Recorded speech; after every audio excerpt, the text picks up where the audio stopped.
దేవుణ్ణి స్తుతించుడి, ఎల్లప్పుడు దేవుణ్ణి స్తుతించుడి. ఆ దేవుణ్ణి స్తుతించుడి, ఎల్లప్పుడు దేవుణ్ణి స్తుతించుడి. ఆయన పరిశుద్ధ ఆలయమందు, ఆయన పరిశుద్ధ ఆలయమందు, ఆయన సన్నిధిలో,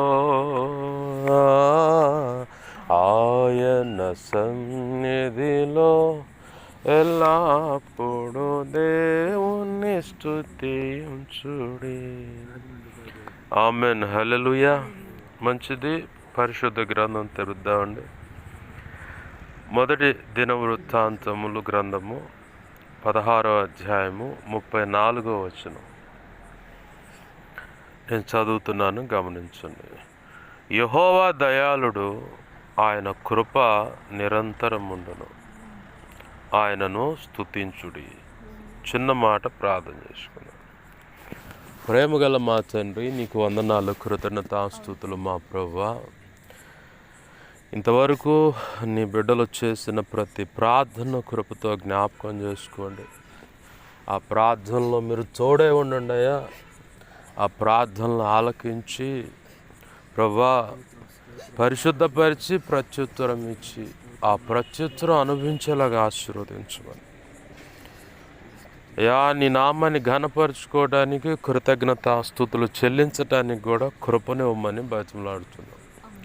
మీరు ఇచ్చిన వాక్యాన్ని బట్టి కృతజ్ఞతాస్తుతులు. ఈ వాక్యాన్ని విరవండి. దీని చాటున మీరు దాచి ఉంచిన నీ మనసులో ఉద్దేశించుకున్న సంగతులు ఏమైతే ఉన్నాయో అవన్నీ బయటకు తెచ్చి నీ పక్షం వహించిన మీ దాసుని నోట ఉంచి, దేవా మీ దాసుని మీ సిలువ చాటు మరుగుపరిచి మీ దాసుని ముఖాంతరంలోంచి మీరు కనపడుతూ మీరే నాతో మాతో అందరితో సూటిగా తేటగా స్పష్టంగా మీరు మాట్లాడు అయా. నీ అనాది సంకల్పంలో మీ దాసునికి నువ్వు నిర్ణయించిన ధారాళమైన నీ ఆత్మ నడిపింపు, లేఖన ప్రత్యక్షత, ఆత్మ ప్రత్యక్షత, వాక్శక్తినిచ్చి హెస్కేల్ 2వ అధ్యాయం 1-2 వచనం ప్రకారం అయా ఇదిగో నన్ను మమ్మలను నీ దాసుల్లో కూడా నీ ఆత్మతో నింపి చక్కగా నిలవబెట్టి మా అందరితో మీరు మాట్లాడు.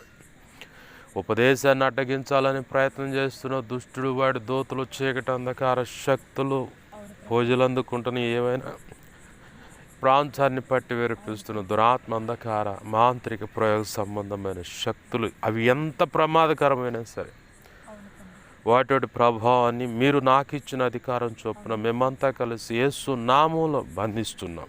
పునరుద్ధాన శక్తిని బట్టి, సిలువ రక్తాన్ని బట్టి నీ సంతోషం పరిపూర్ణమైనట్లు వాటి ప్రభావం బంధింపబడునుగాక, లయమైపోనుగాక.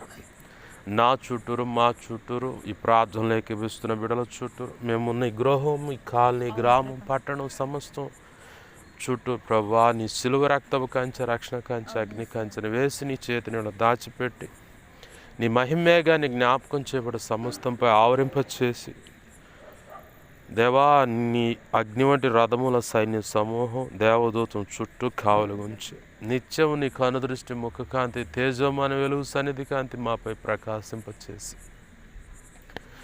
సర్వోన్నతుని శక్తి ప్రార్థనలు ఏకపిస్తున్న ప్రతి ఒక్కరిని జ్ఞాపకం చేయబడి సమస్తమును కమ్మునుగాక.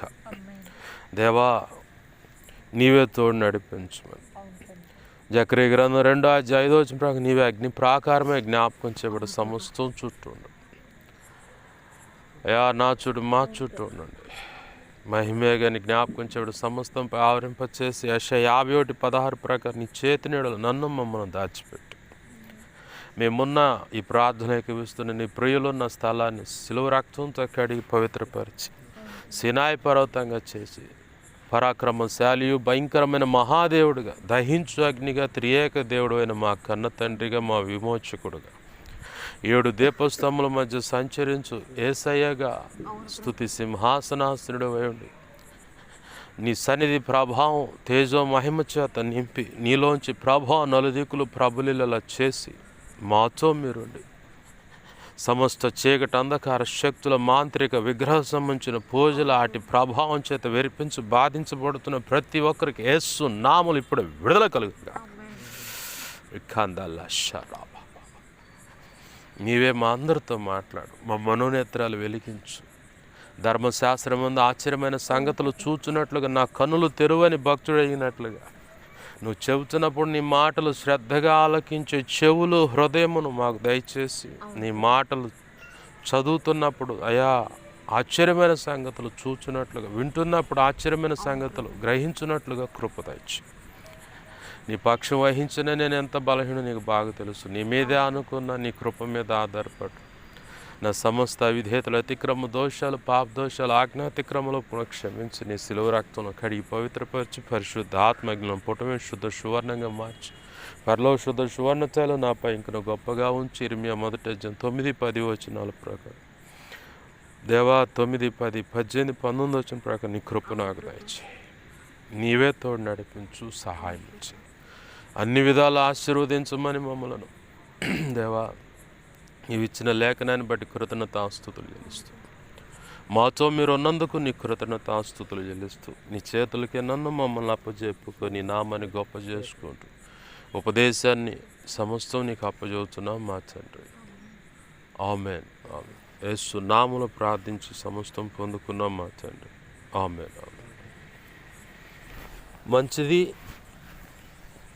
సమకూడిన మరి నా ఈ మాటలు వింటున్న ప్రతి ఒక్కరికి ప్రభు అయిన యేసుక్రీస్తు వారి పేరట నా హృదయపూర్వకమైన వందనాలు. అందరికీ వందనాలు.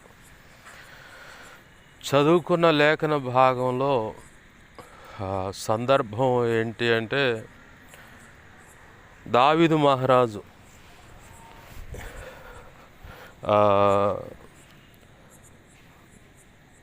మందసం ఎక్కడో ఉంది. ఎక్కడో ఉన్న మందసాన్ని ఒక వరుస తేవటానికి ప్రయత్నం చేశాడు. ప్రయత్నం చేసినప్పుడు దేవుని మీద ఉన్న ప్రేమను బట్టి తను తొందరపాటుగా యాజక మర్యాద చొప్పున మందసాన్ని తేవాల. యాజక మర్యాద అంటే లేవీలు అంటే యాజకుల ముందు ఉండాలి. గాన ప్రతిగానాలు, స్తుతులు, స్తోత్రాలతో, బలులతో తీసుకురావాలి వాస్తవంగా. అయితే దావీదు ఏం చేశాడంటే, దేవుడు తన కృపను బట్టి దావీదుకు రాజ్యాన్ని ఇచ్చాడు. రాజ్యమంతా తన చేతికి వచ్చింది. ఎప్పుడొచ్చింది అది? సౌలు యొక్క మరణం తర్వాత దావీదుకి ఆ రాజ్య బాధ్యతలు వచ్చాయి. ఈరోజు మనము దైనందినమైన జీవితాన్ని గమనించుకున్న, ఆధ్యాత్మిక జీవితాన్ని గమనించిన, సేవా పరిచర్యను గమనించిన, వింటున్నావా? ఇక స్టార్ట్ అవుతుంది అన్నమాట. ఇప్పుడు దాకా ఏముండదు కానీ ఇప్పుడు ఇక్కడి నుంచి స్టార్ట్ అవుతుంది. విలువైన మాటలు అందుకోకుండా ఏంది, ఆ మాటలు నీ హృదయంలో ఎప్పుడైతే ఉంటాయో నువ్వు విశ్వాసంలో వేళ్ళునుకోగలుగుతావు. బాగా గమనించు. పని మీద అదే టైపులో ఉంటే ఏడుంటావు. అయితే హాస్పిటల్ ఐసీయూలోనో తేడా పెడితే ఇంకేడో. ఏంది, దయచేసి నువ్వు పనిలో ఉన్నట్టే శ్రద్ధగా దేవుని మాటలు వినటానికి మనసు నిలుపు. అపవాది ఏం చేస్తాడంటే ప్రార్థన చేయనిస్తాడు.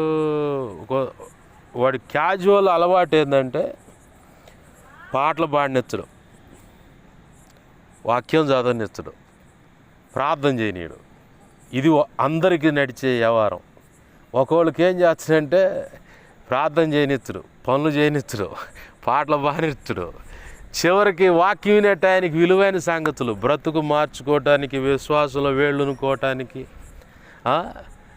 దేవుడి మీద ఇంకా అచంచలమైన విశ్వాసం. అంటే ఒక భక్తుడు పాట పాడిన పాట ఉంది. దయామేడు సినిమాలో పాట ఉంది.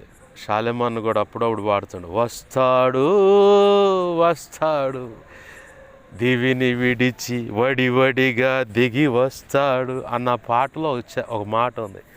సడలని విశ్వాసం నీ నరనరములో ఉంటే ఆ పరలోకమే దిగి నీ దగ్గరికి రాదా అని చెప్పని మాట ఉంది.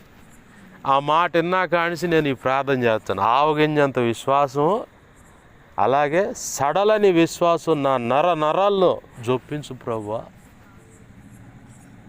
ఆ విశ్వాసం ఉంటేనే నువ్వు నీ ఎదుట తల్లకిందులైన పరిస్థితి ఉన్నా ఇదేదో మేలుకో చేస్తున్నాడు దేవుడు, నాకు ఇక్కడేదో పాఠం నేర్పుతున్నాడు, ఎందుకు దేవుడు ఏం చేయట్లేదు అన్న మాట నీ మనసులోకి రాదు. అర్థమవుతుందా?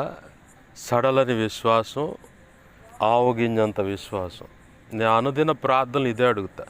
సడలని విశ్వాసం, శుభప్రదమైన నిరీక్షణ కలిగి, యేసన్న గారు వాళ్ళ అక్కగారు పాడిన పాటలు శుభప్రదమైన నిరీక్షణ కలిగి. బైబిల్లో ఉన్న మాట అది. మనం అడగాల్సినవి కొన్ని బైబిల్ చదువుతానే ఉంటాం, దాంట్లోనే మనం అడగాల్సిన విషయాలు, నీ ఆధ్యాత్మిక జీవితానికి ఉపయోగపడేటువంటి విషయాలు బైబిల్లోనే ఉన్నాయి. ఆ బైబిల్లో ఉన్న మాటలే తీసుకొని కొన్ని ప్రార్థనలు నేను చేసిన సందర్భాలను చేస్తూ ఉన్నాను. మరి ముఖ్యంగా ఎటు నుంచి ఎటు వచ్చాం మనం, ఎటో పోతున్నాం అని చెప్పంట. దేవునికి స్తోత్రం, హల్లెలూయా. ఏంది మరి ముఖ్యంగా అపవాది మనల్ని ఎక్కడ డిస్టర్బ్ చేస్తున్నాడు అన్నది గమనించుకోవాలి. లూకా సువార్త 4వ అధ్యాయంలో యేసుప్రభు ఉపవాసాన్ని విరమించిన తర్వాత ఆకలి కొని ఉన్నప్పుడు వచ్చిండోడు. పాముకున్న లక్షణం ఏందో తెలుసా? మదుగున్న చోట ఎక్కడన్నా ఒక మూల అక్కడే చుట్టేసుకొని కూర్చుంటుంది. అది అర్థమవుతుందా? ఏం బాగానే తిరగవచ్చుగా, దానికి భయం, దొరికితే వేస్తారు ఒక దెబ్బ తల మీద, ఇక నేను చేస్తానని. మొన్న నేను ఉన్న ఇంట్లో ఇంత పాము పిల్ల వచ్చింది. ప్రార్థన చేసుకుంటా ఉన్నా అటు నుంచి వస్తూ ఉంది చిన్నగా, నూనె కట్టల పాము అంటారు దాన్ని. ఇక సుత్తి తీసుకొని వచ్చి 2 దెబ్బలు వేసాను నడుము మీద. బర్ర పోయి ఆ వెనకాల నేను నిలబడే కాడ వెనకాల ఇటుక రాళ్ళు ఉన్నాయి, ఆడి సాటుకు పోయి దాక్కుంది. అప్పుడు దేవుడు చెబుతాడు, సైతాన్గాడు కూడా ఇట్టనే దాక్కుంటాడు, ఏడవ చోట ఒక మూల చూసుకుంటాడు వాడు.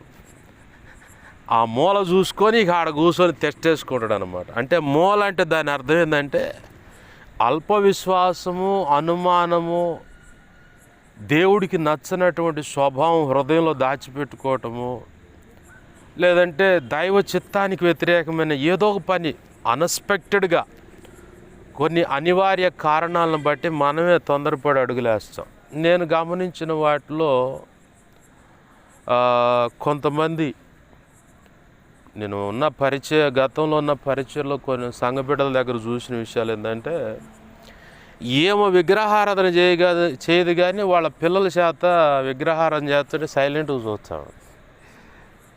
ఏందమ్మా అంటే, మా ఊడ చెవి తినట్లేదా, అమ్మ పోసిందని చెప్పంటే గంజాను ఏమి పెడతారు, యాపాకులు 5 వేసుకొచ్చి మూల పెట్టి, ఎందుకమ్మా అంటే అమ్మ పోసిందని చెప్పి. మనకు ఆ వ్యవహారం ఉండవు కాబట్టి తలకాయ దించుతుంది. కొంతమంది నాకు తెలిసి మహాభక్తులు నేను చూశాను, బిర్రుకు దాగి వచ్చి సైలెంట్గా నాతో మాట్లాడి కూడా వాసన ఏం రాదన్నట్టుగా సైలెంట్గా వెళ్ళిపోయిన వాళ్ళు కూడా చూశాను.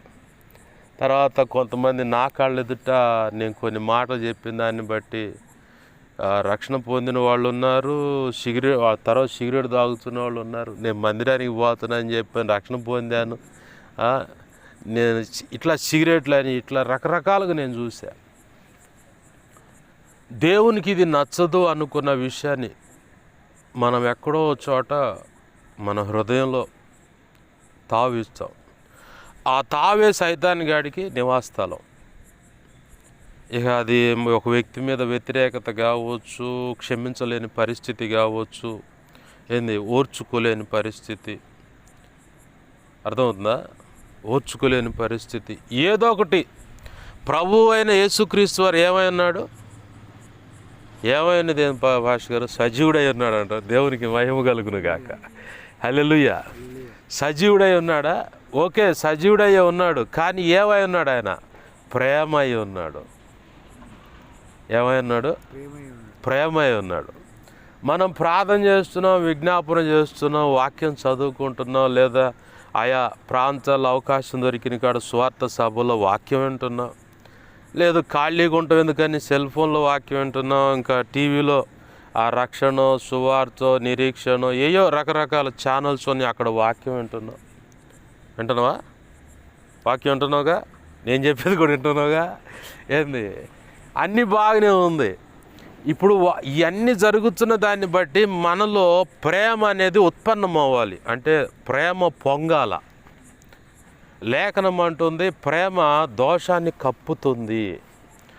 సామెతల గ్రంథంలో ఉంటుంది అన్నమాట, ప్రేమ దోషాన్ని కప్పుతుంది. ప్రేమ డంబంగా ఉండదు, ఉలిక్కి పడదు, పొరుగువాని యొక్క కీడు ఆశించదు. ప్రేమ అనేది ఏంటంటే నిలువున ఆ వ్యక్తి రాళ్లతో కొట్టి చంపుతున్న స్టెఫెను వలె మోకాళ్ళేసి, ప్రభువా ఈ రక్తాపరాధం వారి మీద మోపం, మాకు క్షమించు వారిని అంటది ప్రేమ. దైవికమైన ప్రేమ చేత మనము ప్రార్థన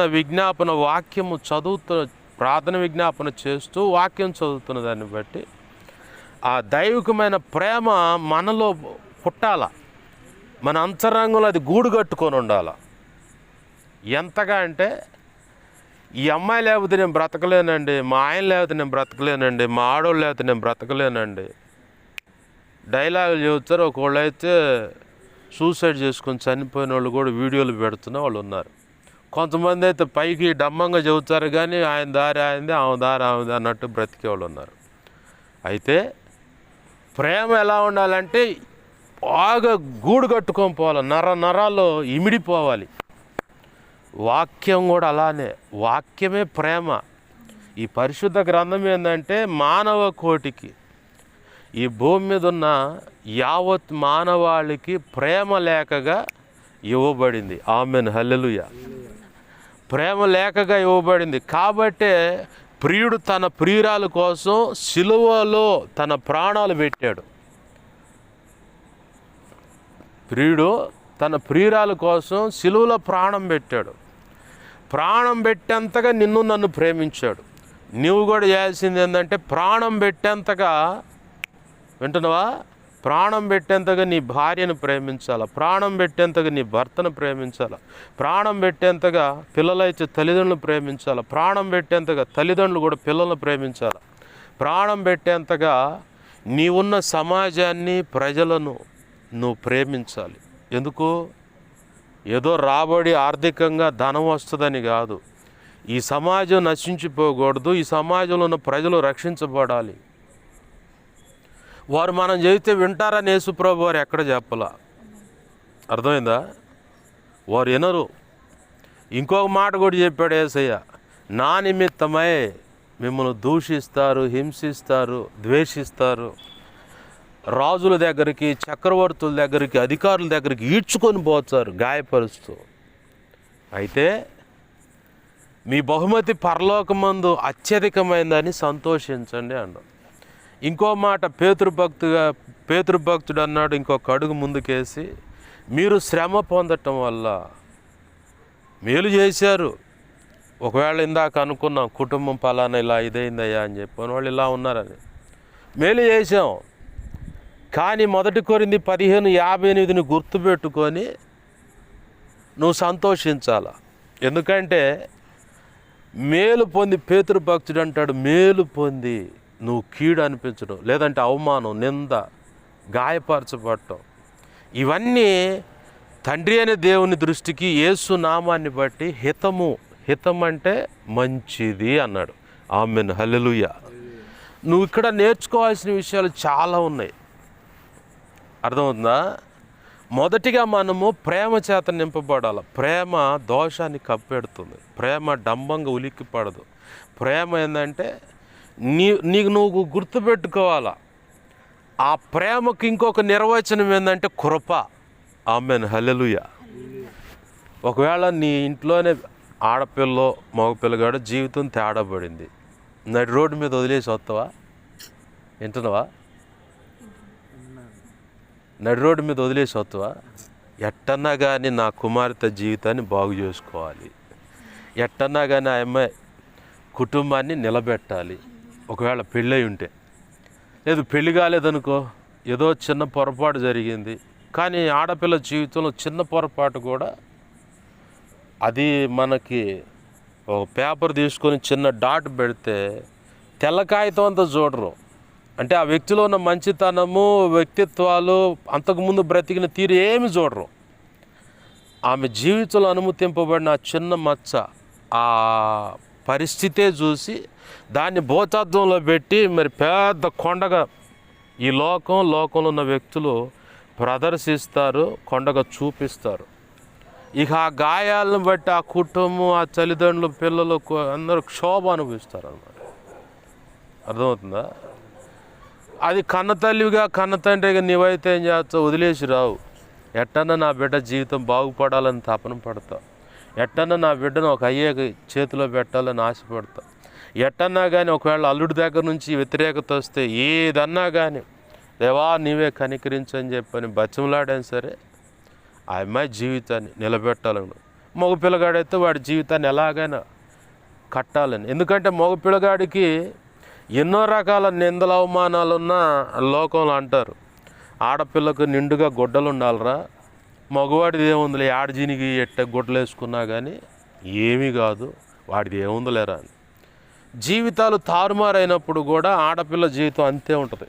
నిండుగా గుడ్డ ఉండాలిరా అన్న సామెతగానే ఆడపిల్ల జీవితం కూడా తేడా పడ్డప్పుడు రాజముద్రలు పడతాయి.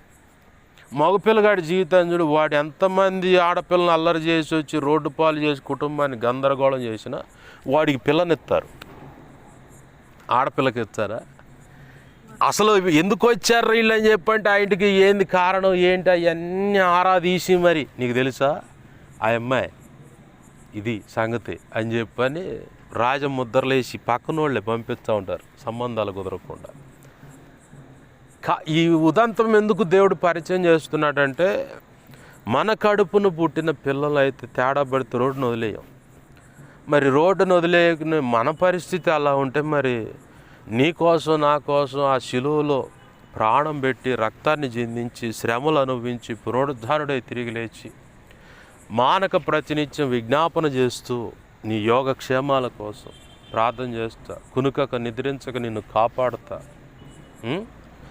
ఆదిమ దంపతులు ఆదామవ్వలు చేసిన ఆజ్ఞాతి క్రమం అనే ఆ పొరపాటు నుంచి నిన్ను విడిపించి తిరిగి అదే సమమహిమ నీకు ఇవ్వాలని మిగుల ఆసక్తి కలిగిన దేవాది దేవుడైన యేసయ్య ఆయన అందుకే వచ్చింది ఈ భూమి మీదకి, శిలువ మరణం పెట్టింది అందరిని రక్షించుకోవాలని.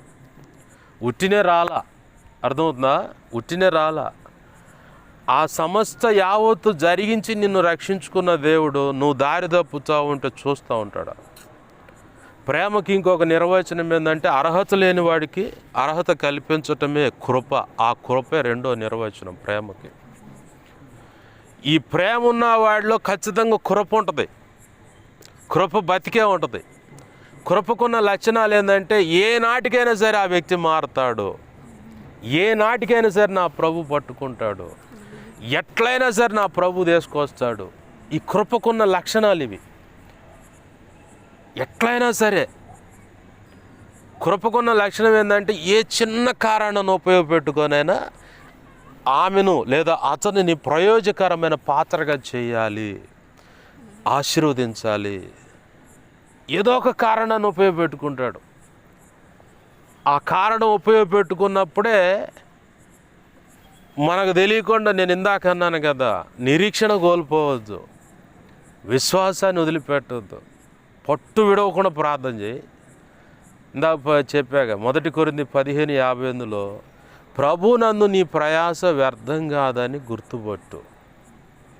ఇది నీకు ఇంకా అర్థం కావాలంటే ఇంకొక విషయం చెప్తా. అన్యరామోహన్ హాస్పిటల్ ఎదురుగానే బ్రిడ్జి ఉంది. ఆ బ్రిడ్జి కింద ఒక చిల్లర కొట్టు పెట్టాడు సహోదరుడు. కొంత గతంలో ప్రభు కృపను బట్టి రక్షణ అనుభవం కొన్ని మాటలు అందించడం వల్ల రక్షించబడ్డా. అయితే ఆ కొట్టు వెనకమాల చిన్న పెంకుటిల్లు ఉండేది.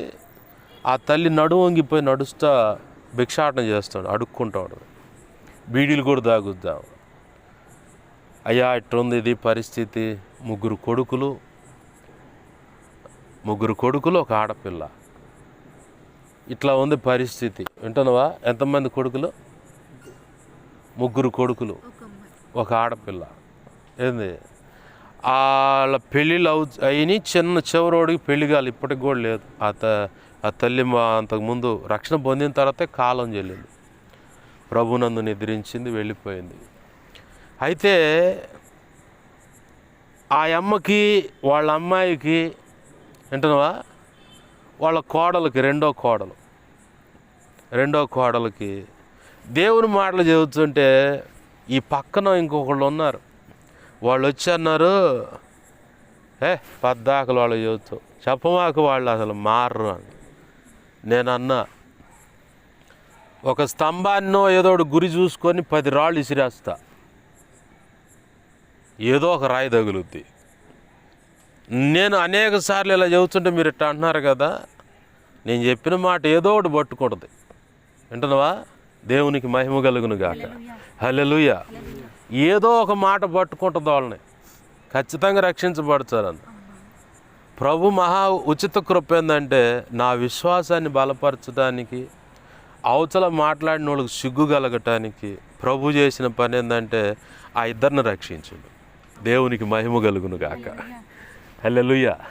ఏంది, ఎందుకు ఈ మాట?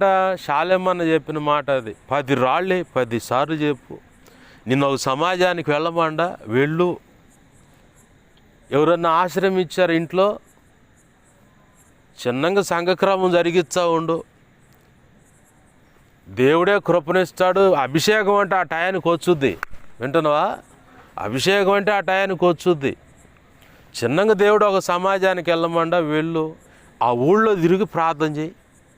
లేదా ఎక్కడన్నా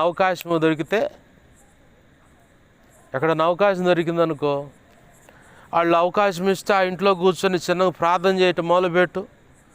ప్రార్థన చిన్నగా అట్లా దేవుడు తన సంకల్పంలో ఉన్న వాళ్ళందరినీ సమకూరుస్తాడు. ఈ మాటలు నేను విన్నప్పుడే దాచేపల్లి వెళ్ళా. ప్రారంభంలో అక్కడ అక్క వాళ్ళు సహకరించారు. ఆ తర్వాత వాళ్ళ అమ్మ, తమ్ముడు, తోడబుట్టిన ఆడపిల్లలంతా రివర్స్ అయ్యి ఆ అబ్బాయి నుంచి ఇక్కడికి రావటం ఏంది. ఆ కుటుంబాన్ని నాకెందుకు పరిచయం చేశాడు నాకు అర్థం కాల. వింటున్నావా? విలువైన మాటలు పోగొట్టుకోమాక, ఇంక నిన్నెవడూ బాగు చేయలేడు. చెబుతున్నా, ఏంది నా వంతుకు చెప్పాలి కూడా చెబుతున్నా.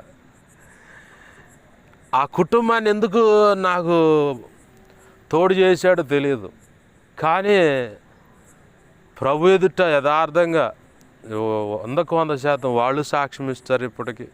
ఇప్పటికీ కూడా ఆ కుటుంబాల కోసం ఎట్లయినా సరే ప్రభు కృపను బట్టి పట్టుకోవాలి. వాళ్ళందరినీ సంపాదించాలి, ఆ బంధువులందరినీ సంపాదించాలి, వ్యతిరేకించిన వాళ్ళందరినీ సంపాదించాలి. ఆ తపన ఉంటుంది. వాళ్ళ ఆయన మళ్ళీ రివర్స్లో ప్రశ్నలు వేస్తాడు. సతీష్ కుమార్ గారికి ఏం తక్కువైందండి, జేబులో ఉన్న రూపాయలు ఎక్కువ కానుకేయాలండి. నేను అన్న, నువ్వేమైనా పెట్టుబడి పెడతాను ఆయనకన్నా. ఏంది, శావుకుని విమర్శించడానికే కూర్చుంటాడు ఆ మనిషి. ఏది, అసలు నేను ఒక శావుకుడు నాకు ఆశ్రమించే నాన్న వాళ్ళు అట్ట వింటున్నావా, అటు అత్త తరపు ఇటు తల్లి తరపు వాళ్ళు ఎవరు రాలే నాకు. 50 రోజులు నా ఇంట్లో పలానా దైవజనుడి ఇంట్లో పరిచారకుడిగా ఉన్నప్పుడు వాళ్ళ ఇంట్లో నేను ఉన్నాను. ఏమి లేవు. శావుకుని విమర్శించే పని మీద ఉంటాడు. దేవునికి మహిమ కలుగును గాక. హల్లెలూయా. ఆ జాకిలు అసలు తీసే ప్రశాంతంగా కూర్చొను. ఏంది, ఆ కుటుంబాన్ని ఎందుకు పరిచయం చేయడం తెలీదు. మా నాన్నకు ప్రార్థన చేస్తానే ఉన్నా, ఇప్పటికి కూడా ప్రార్థన చేస్తాను. కొన్ని కుటుంబాలు దేవుడు అప్పచెబితే ఆ కుటుంబాల కోసం వాళ్ళు ఎలా అన్నా ఉండని, దేవుడు అనుకున్న మార్గంలోకి రావాలి, దేవుడు అనుకున్నట్టు కూడా బ్రతకాలని. దైవజనుడు చెప్పిన మాటలు తీసుకున్నాను. ఆ బస్ స్టాండ్లోనే అమ్మ నేను కూర్చొని ప్రార్థన చేసి ఆ బస్ స్టాండ్లోనే ప్రభు వాళ్ళు ఇచ్చాను. ఇంత అయింది కదా, వాళ్ళంతా వ్యతిరేకించారు. రూమ్ తీసుకున్నాం, ఇంత రూమ్ తీసుకొని ఖాళీ చేయించారు. అన్నీ అయినా కానీ వదిలిపెట్టలా. అవకాశం ఉన్న కాడికి వెళ్తానే ఉన్నాను, తిరిగి వస్తానే ఉన్నా. దేవుని పని ఆడ జరిగిస్తానే ఉన్నాను. చానాళ్ళ తర్వాత మళ్ళీ which craft deliverance healing prayers అని, ఈ చేతబడి క్రియలు వాటి బంధకాల నుంచి విడిపించబడాలని కొంతమంది కోసం ఆడ తీసుకెళ్ళి ప్రార్థన చేయించుకుంటా. మళ్ళీ ఆ సమాజం కోసం ప్రభు అన్న మాట ఏంటంటే, ఆ పట్టణాన్ని నీ చేతికి అప్పచెప్పాను. దేవునికి మహిమ కలుగును గాక. హల్లెలూయా. ఎందుకు ఈ మాటలు అంటే, నీకు ఏదైనా దేవుడు చెప్పినప్పుడు పలానూరు బొబ్బాయి అంటే వెళ్ళిపోవటమే, పలానూరు బొమ్మాయి అంటే వెళ్ళటమే. మరి నాకు ఎవరు ఉంటారండి ఆడంటే, జనాన్ని చూసి నీకేం పంపిడు ఆడికి. వింటున్నావా? విశ్వాసం కోసం చెబుతున్న మాటలు. నీకు జనం ఉన్నారని చెప్పి పంపిడు. అసలు నేను చెప్పిన మాట ఎంతవాటికి ఈ వ్యక్తి తీసుకొని నమ్మి అడుగులు వేస్తాడు అన్నదాన్ని మొదటిగా దేవుడు పరీక్షించుకుంటాడు. అర్థమవుతుందా? ఏనా ఏం చేస్తాడు దేవుడు? జనాన్ని నీకు ఇయ్యడు, కానీ పలానూరు బొమ్మ అంటాడు. నీ దగ్గర కొంతకాలం వెళ్ళటానికి డబ్బు ఉంటుంది, ఆ తర్వాత డబ్బు చాలా కష్టంగా ఉంటుంది. ఆ పరిస్థితిలో నీ ఫీలింగ్ ఎలా ఉంది? డబ్బు ఉన్నప్పుడు నీ ఫీల్ ఎలా ఉంది? డబ్బు లేదు, పరిచర్యకి వెళ్ళాలా, అప్పుడు నువ్వు ఎలా మదన పడతావు, బాధపడతావు, కన్నీరు విడుస్తావు, ఇవన్నీ చూస్తాడు. అంతకంటే ముందు విలువైన మాటల్లోకి వస్తున్నాం. పరిశుద్ధాత్మదేవుడు పూర్తిగా వశంలో తీసుకున్నాడు. జాగ్రత్తగా విను. ఏంది? నీకు జనాన్నిచ్చి పంపించడు. ఆ మధ్యకాలంలో ఒక దైవజనుడు ఎవరు లేకపోతే ఏం చేయాలి అడగపోయాడు. నీకు జనాన్ని సమకూర్చి రాయ మేధావి సేవ చేయని ఎత్తాడు దేవుడు. కష్టపడటం ఏంటో నీకు నేర్పుతాడు. మొదటిగా తండ్రి సన్నిధి బ్యానర్ పెట్టుకుంటే మనకి చాలామంది ఈ పాటికల్లా ఈ ఊళ్ళో 10 సెంట్ల స్థలంలో మందిరం పడేది. అర్థమవుతుందా? తండ్రి సన్నిధి బ్యానర్ పెడితే ఈ ఊళ్ళో 10 సెంట్ల మందిరం పడేది. అసలు ఆర్భాటం ఇసపాలంటే ఇటు సత్తనపల్లి రోడ్లో గుండా వచ్చేవాళ్ళు, ఆ పైకి పోయేవాళ్ళు. మొన్న పిన్నెళ్ళు పోతే అక్కడ వాళ్ళు అంటున్నారు, అయ్యా ఇక్కడ నుంచి పలానా చిలకలూరిపేటలో ఆయన బాగా చదువుతాడంట. ఆయన అంటే నేను ఆడ పెరిగి వచ్చినోడిని అన్న.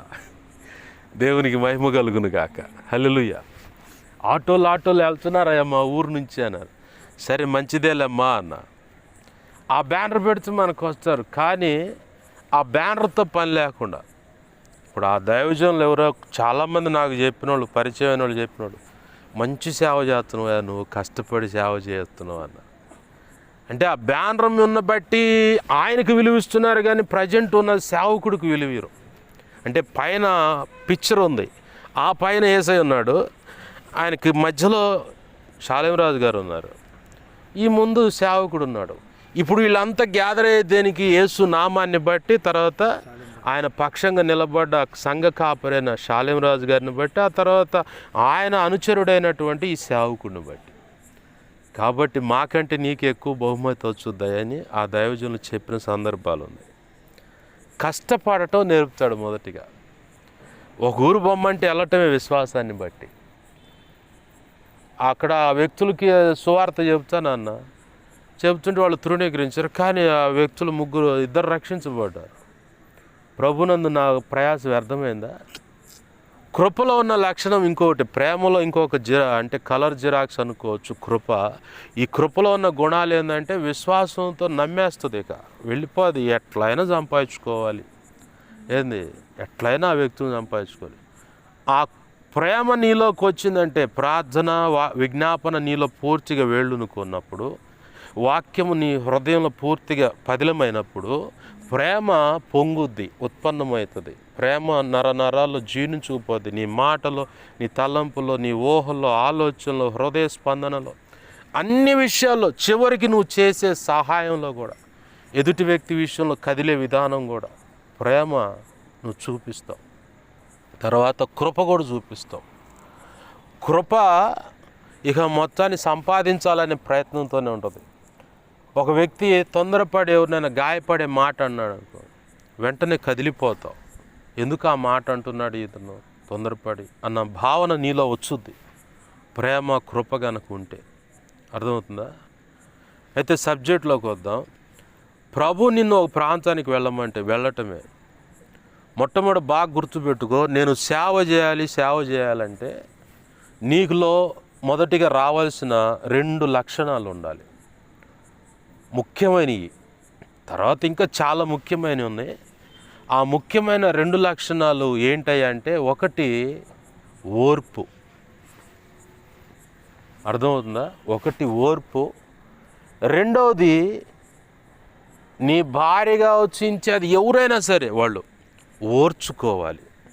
వాళ్ళు చేసే ప్రతిదీ నీకు నచ్చదు, కానీ ఆ వ్యక్తిని ఓర్చుకొని సహించి అంటున్నావా, ప్రేమను పంచి ప్రార్థన చేసి ఆ వాక్యాన్ని అందించి రక్షణలోకి తెచ్చుకోవాలి. ఈ లక్షణాలు నీలోకి వస్తేనే నువ్వు సేవలో ఫలిస్తావు. ఈ లక్షణాలు రావటానికే నీ భార్యనో భర్తనో పిల్లలనో ఇరుగు పొరుగు వారినో వింటున్నావా, ఇరుగు పొరుగు వారిని ఎవరో ఒకళ్ళని రివర్స్ చేస్తాడు. ఇక అక్కడ మొదలైద్ది దంచుడు, అక్కడ మొదలైద్ది ఇక దంచుడు అనమాట. ఆ దంచుడిని బట్టి ఇక నువ్వు ఓర్పు నేర్చుకుంటావు. నీకు తెలియదు వ్యతిరేకంగా అస్సలు పట్ట పళ్ళు గురుగుతావు వ్యక్తులంటే, కానీ లేఖన కాంతిలో నిన్ను దేవుడు ప్రశ్నిస్తూ ఉంటాడు, ఎందుకు అలా ఉంటున్న ఆ వ్యక్తి విషయంలో అని. మళ్ళీ పక్క ఆ వ్యక్తిని రివర్స్ చేస్తాడు. నీ ద్వారా ఎంత ఉన్నతమైన పని దేవుడు చేయించుకోవాలనుకున్నాడో అదే డెప్త్లో నీకు వ్యతిరేకతలు ఉంటాయి. ఆ వ్యతిరేకతలో నుంచే నువ్వు ఓర్పు నేర్చుకోవాలి. ఆ వ్యతిరేకతల్లో నుంచే వింటున్నావా, ఆ వ్యతిరేకతల్లో నుంచే ఒక వ్యక్తిని సహించటం, ఓర్చుకోవటం. ఇప్పుడు నువ్వు చెప్పిన మాట నీ బిడ్డ ఎందు, నీ భార్య ఎందు, భర్త ఎందు, నువ్వేం చేస్తావు? ఏం చేస్తావులే, మార్చారులే అని చెప్పని ఆ వ్యక్తిని ఓర్చుకొనే ఆమెతో లేదా అతనితో కాపురం చేస్తారు, లేదా పిల్లల్ని ప్రేమిస్తారు. అవునా? ఓర్చుకోకపోతే ఇవి జరుగుతాయా? ఈడ్చి మొత్తం దాన్ని కాపురం లేదు, ఏమి లేదు, ఈ నా కుమారుడితో చేయటం కంటే, ఈ నా కుమారితో చేయటం కంటే కాపురం ఇడాకులు తీసుకొని ఒక దరి అవటం మేలని చెప్పని వెళ్ళిపోతారు ఎటువంటి. నేను అదే గతంలో చెప్పాను నీకు. నువ్వు ఆ వ్యక్తిని ప్రేమిస్తున్నావు, ఆ వ్యక్తి నీకు కావాలనుకుంటే ఆ వ్యక్తిని నువ్వు ఓర్చుకోవాలా, ఆ వ్యక్తిని నువ్వు ప్రేమించాలి. ఇప్పుడు గతంలో నేను మీకు చెప్పాను, నా భార్యగా ఎంచబడిన అమ్మాయి పలానా అమ్మాయి అని చెప్పని దేవుడు ఇలా చెప్పాడయ్యా. ఆమె విషయంలో నేను దైవ చిత్తానికి వ్యతిరేకంగా వేరొక మార్గంలోకి వెళుతుంది, అది నాకు వేరైన మార్గం అని దేవుడు చెప్పినప్పుడు కూర్చొని ఏకాంతంగా ప్రార్థనలో కూర్చొని ముఖం మీద కొట్టి ఇట్లా ఈ చేతులకి ఎంత శక్తి వస్తే అంత బలంగా ముఖం మీద కొట్టుకొని చెంపలు ముఖం మీద కొట్టుకొని ఏడ్చి ఏంది ప్రార్థన చేసి నాకెందుకో డౌట్ వచ్చింది. ఎందుకంటే నేను మామూలుగా దుఃఖపడితే ఈ ముఖం అంతా డబల్ అయ్యింది, ఉబ్బిపోద్ది. ఈ కళ్ళ లోపల నా తెల్ల గుడ్డంతా ఎర్రగా మారిపోద్ది. అలా చూసిన వాళ్ళు అదిరిపోయి ఏంది అట్టయి నీ కళ్ళు అన్న వాళ్ళు ఉన్నారు. దేవుని ప్రణాళికలో ఉంది ఈ అమ్మాయి అని చెప్పని ఆ అమ్మాయి చూసి నా ముఖం చూసి ఆ ముఖం ఏంది అంత ఉబ్బిపోయింది, ఆ కళ్ళు ఏంది అంత ఎర్రగా వచ్చి నేను చెప్పిన సందర్భాలు ఉంది.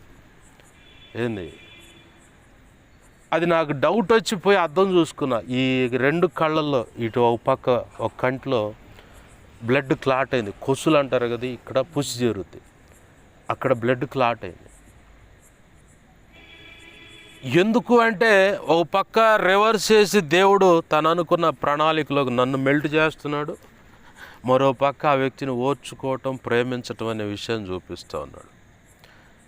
ఇది ఖచ్చితంగా నువ్వు సేవ చేయాలనుకుంటే వింటున్నావా, నువ్వు ఖచ్చితంగా నీ భార్యనైనా భర్తనైనా పిల్లలనైనా, కొంతమంది నీకు వ్యతిరేకంగా మాట్లాడుతుంటారు, మనసుకు లోతు గాయమవుతుంది. అయినా సరే నువ్వు వాడిని ఓర్చుకొని తెలియకంటున్నాడు ప్రభు క్షమించని ప్రార్థన చేసి నీ రక్షణకు అప్పచెబుతున్నాను దర్శించనే ప్రార్థన, ఆ భావన నీలోకి వచ్చినప్పుడే నువ్వు సేవలో ఫలిస్తావు. ఖచ్చితంగా నువ్వు సేవకుడిగా, సేవకురాలుగా, ప్రయోజకరమైన పాత్రగా మారిపోతావు. అవతల వ్యక్తి మనకి ఎంత హాని చేస్తున్నా, గాయం చేస్తున్నా సమాధానాన్ని కోరుకుంటావు, సమాధానంగానే ఉంటావు. అలాగనే ప్రభు యొక్క ప్రేమను పంచటానికి ప్రయత్నం చేస్తాం.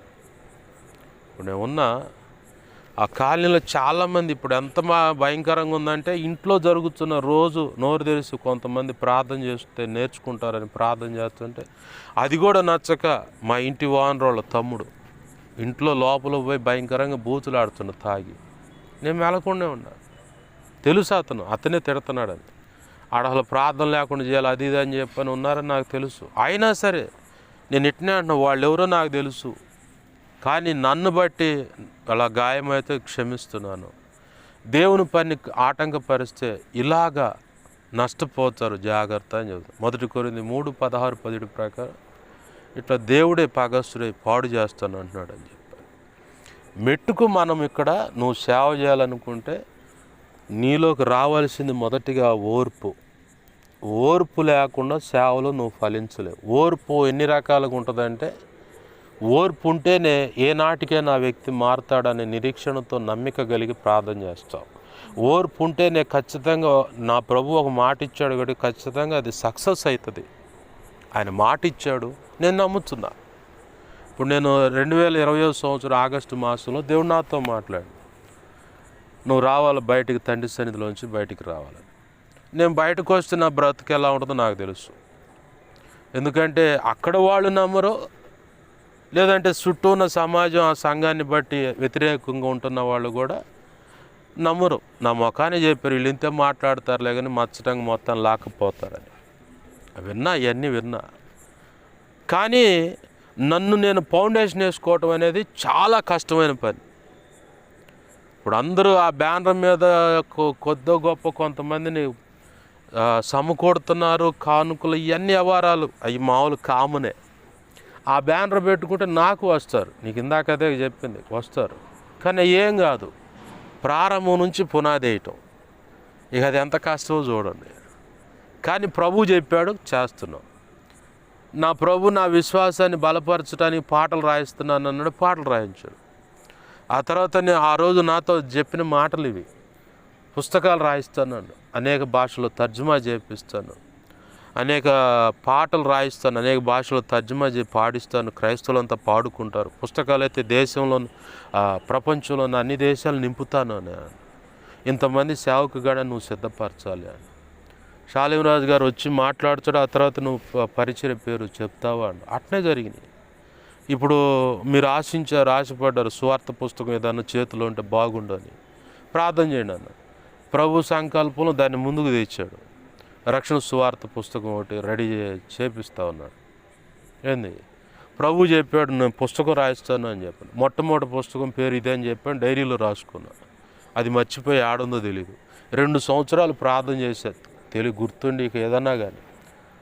మీ అందరి ప్రార్థన బట్టి ప్రభు కృప మొదటిగా ఈరోజు పుస్తకాలు రాయటానికి ముందుకు తీసుకొచ్చి ఇప్పుడు పుస్తకం రాయిస్తూ ఉన్నాడు. ఇప్పుడు దేవుడిని 2020 ఆగస్టులో దేవుడు నాకు చెప్పిన మాట నేను నమ్మకపోతే ఇవి జరిగాయా? అవుతుందా? పాటలు వచ్చేవి కావు, పుస్తకాలు బయటకు వచ్చేది కాదు. విశ్వాసం అనమాట. ప్రభు చెప్పాడు మొండిగా అబ్రహాము దేవుడు చెప్పిన మాటను బట్టి పద ఆ దేశం నేను చూపించేదాన్ని. ఏ దేశమో చెప్పలా. ఈ దిశగా బాగుండు. సేవ చేయాలంటే నువ్వు కూడా అట్నే నడవాలా. దేవుడు ఏం చెప్పాడో వింటున్నావా, అది నువ్వు అక్షరాల నమ్మాలి. ఇంకొకటి, దేవుణ్ణి నువ్వు మొండిగా నమ్మే విధానంలో కూడా అదే కలర్ జిరాక్స్లో సైతానుగా నీతో మాట్లాడుతూ ఉంటాడు. అది కూడా పసిగట్టాల. అప్పుడు నువ్వు చేయాల్సిన ప్రార్థన ఏందో తెలుసు. అది అర్థం కాకపోతే సమాధి తోట దగ్గరకు వచ్చింది మగ్దలేని మరియా. ఆమెను వచ్చింది, ఏం చేసింది ఆమె? సమాధి అంతా చూసుకుంది. యేసు ప్రభు కనపడలా. వస్త్రాలన్నీ శుభ్రంగా అమర్చబడి బాగా దగదగ మెరుస్తూ అక్కడ కనపడుతుంది. ఈ చీకట్లో ఎవరో ఒక వ్యక్తి కనపడ్డట్టున్నాడు. ఆయన ఎవరోలే నాకెందుకని యేసు ప్రభు వారి కోసం దోలాడుతున్నా. దోలాడుతుంటే ఎందుకో డౌట్ వచ్చి వెనక్కి తిరిగి, అయ్యా ఏసైని ఎవరన్నా ఎత్తుకొని పోతే చెప్పండి, నేను ఎత్తుకొని పోతానాడు, నేను మోసుకొని పోతానయ్యా నా ఏసైని అంటే. ఆమె దృష్టిలో ఎలా ఉందంటే 3వ రోజు తిరిగి లేస్తాడని చెప్పినా నమ్మని పరిస్థితి. ఆ సమాధిని ఎవరో, ఆ రాయిని పక్కకు నెట్టేసి యేసుప్రభు వారిని ఎవరో తీసుకొని వెళ్ళాలనే పరిస్థితిలో ఉంది. కానీ దేవుడు యేసుప్రభు వారు ఏం చేశాడంటే, అమ్మా యేసుప్రభుని అడుగుతుందామా, నా ప్రభు ఏడంటే ఎత్తకపోయారు చెప్పి మోసుకొని వెళ్తాను. ప్రభు అంటున్నాడు, మరియా అనగానే వెంటనే మనోనేత్రాలు వెలిగించబడ్డాయి, చెవులు తెరవబడ్డాయి, హృదయం స్పందించింది, మనసు ఇది నిజముగా నా యేసయ్య స్వరమే కదా అని గ్రహించింది. నువ్వు నేను ఆ ప్రార్థన చేసుకోవాలి. ఆనాడు సమాధి దగ్గర, సమాధి తోటలో కనపడని పరిస్థితిలో నీవు ఉంటే ఆమె నిన్ను తోటమాలనుకొని పిలిస్తే మరియాని నువ్వు పిలవగానే రబ్బూని అని వెనక్కి తిరిగి ఆయన ముట్టుకోబోయింది. ఆగాగు ముట్టుకోమాక అండ. అలాగ నీ స్వరాన్ని పసిగట్టగలిగే చెవులు, హృదయం, మనస్సు నాకు ఇవ్వు ప్రభువా అని ప్రార్థన నేను చేసుకుంటా. ప్రార్థన రోజు చేస్తాను ప్రభు కృపను బట్టి. ఎందుకంటే సైతానుగాడి యొక్క స్వరం నీకు అర్థం కానంతసేపు ఈ ప్రార్థన ఖచ్చితంగా చేసుకోవాలి. వాడి స్వరం అర్థమైందనుకో, వాడి స్కెచ్ ఏంటో అర్థమైపోద్ది నీకు. అయ్యా ఇది ఇంతకుముందు నేను విన్న స్వరాన్ని, ఆ యొక్క ఆయన స్వరం విన్నప్పుడు నీ మనస్సుకు, నీ హృదయానికి నీకు కలిగే సంతృప్తి అది ఒక డిఫరెంట్గా ఉంటుంది. ప్రభువు కాకుండా అపవాది మాట్లాడేటప్పుడు వాడి స్వరము నీకు తగులుతున్నప్పుడు, నీకు వినపడుతున్నప్పుడు నీలో కలిగే భావన డిఫరెంట్గా ఉంటుంది. అది గ్రహింపు లేనంత కాలం ఇప్పుడు చెప్పిన ఈ మరియ ఆ సమాధి తోట కూడా ఆ ఉదంతో అడగొచ్చు దేవుణ్ణి, ప్రార్థన చేశాయా అపవాది ఎట్లయినా నన్ను దారి తప్పించాలనుకుంటాడు, కాబట్టి అలాగా దారి తప్పించకుండా నన్ను నువ్వు జాగ్రత్త చేయ ప్రభు అని. లూకాసు వార్త 4వ అధ్యాయంలో యేసు ప్రభు వారిని, లూకాసు వార్త 4వ అధ్యాయంలో అపవాది ఏం చేశాడంటే యేసు ప్రభు వారినే వాక్యం చూపించి ఆయన్ని బురుడి కొట్టించాలని చూశాడు. మరి యేసయ్యనే వాక్యం చూపించి బురుడి కొట్టించాలని ప్రయత్నం చేస్తే ఆయనకంటే గొప్పవాళ్ళం మనం చెప్పు. ఆయన దగ్గరే వాడి చిందులు ఉన్నాయి. కాబట్టి గత కొన్ని దినాలుగా నేను ప్రార్థన చేస్తూ ఉన్నాను, ప్రభువా నీ ప్రియులైన బిడ్డలు ఆసక్తితో ఉపవాసించి ప్రార్థన చేస్తూ ఉన్నారు, వాళ్ళని ఎలాగైనా ఆనాడు లోకా 4వ అధ్యాయంలో నిన్ను శోధించినట్టుగా శోధించే అవకాశం ఉంది. ఎందుకంటే మేము మానవులం కాబట్టి అలాంటి శోధనలో మేము పడిపోకుండా దయతో తప్పించయ్యా. ఎందుకంటే యేసు ప్రభు వారి గురించి రాయబడిన మాట, శోధింపబడుతున్న వారికి తప్పించుకునే మార్గం చూపించేవాడై ఉన్నాడని రాసి ఉంది. ఆ మాటనే యేసన్న గారు నా గీతారాధనలో అనే పాటలో ఏంది,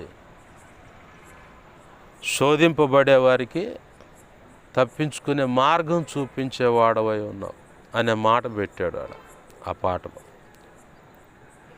శోధింపబడు వారికి తప్పించుకునే మార్గం చూపించువాడవని. ఏంది, నీవు వాడు పాత్రనే నేనుండుటకు. ఈ మాట రాసి ఆ పాటలో పెట్టాడు ప్రభు కృపను బట్టి. అయితే ఎలాగైనా సరే అపవాది మనల్ని శోధించాలని ప్రయత్నం చేయాలని ఏదో ఒక రకంగా అడ్డదిడ్డంగా ప్రయత్నం చేస్తాడు. మొదటిగా నేను సేవ చేయాలన్నప్పుడల్లా నాకు ఇదే గుర్తు వస్తూ ఉంటుంది.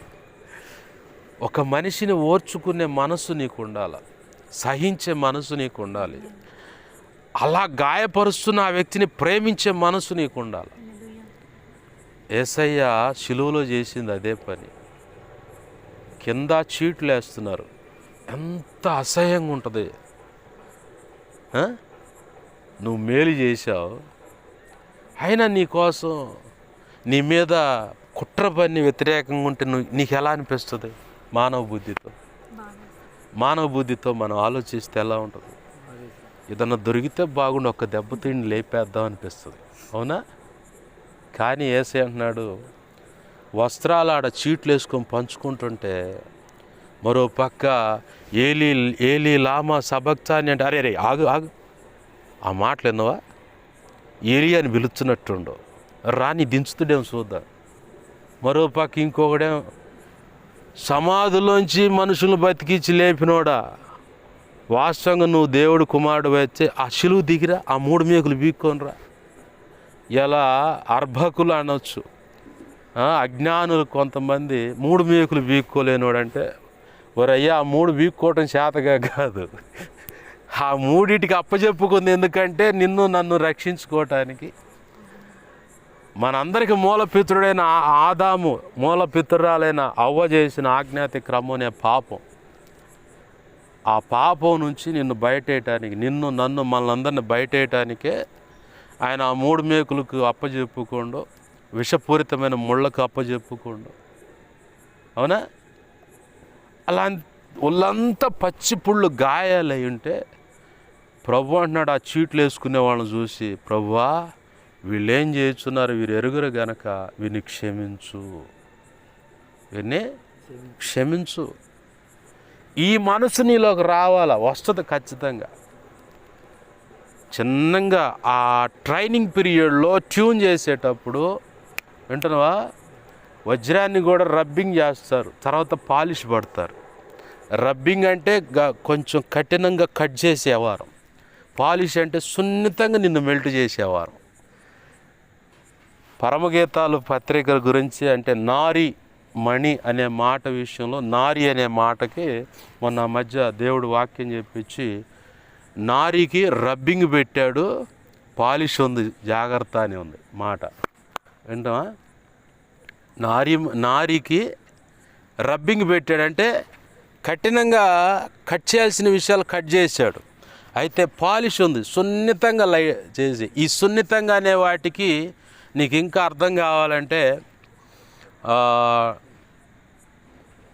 2 కొరింథీ 10వ అధ్యాయము 6వ వచనంలో అట్టుకుంటా, మీరు సంపూర్ణ విధేయత చూపినప్పుడు ప్రతిదండన చేయుటకు మేము సిద్ధపడి ఉన్నాము. సంపూర్ణ విధేయత అంటే మన జీవితాల్లో ఉన్న కొన్ని పొరపాట్లు ఒప్పుకున్న తర్వాత వాటి యొక్క శిక్షే. ఎందుకంటే దేవుని సింహాసనానికి నీతి, న్యాయము, కృపా, సత్యములు ఆధారమై ఉన్నాయి. ఈ నీతి న్యాయం ఏముంటుందంటే శిక్షించాల్సిందే, కృపా సత్యములు ఏముంటుంది, వాడు చేసిన తప్పే కానీ కృప అంటది అవకాశం కల్పించు అంటది.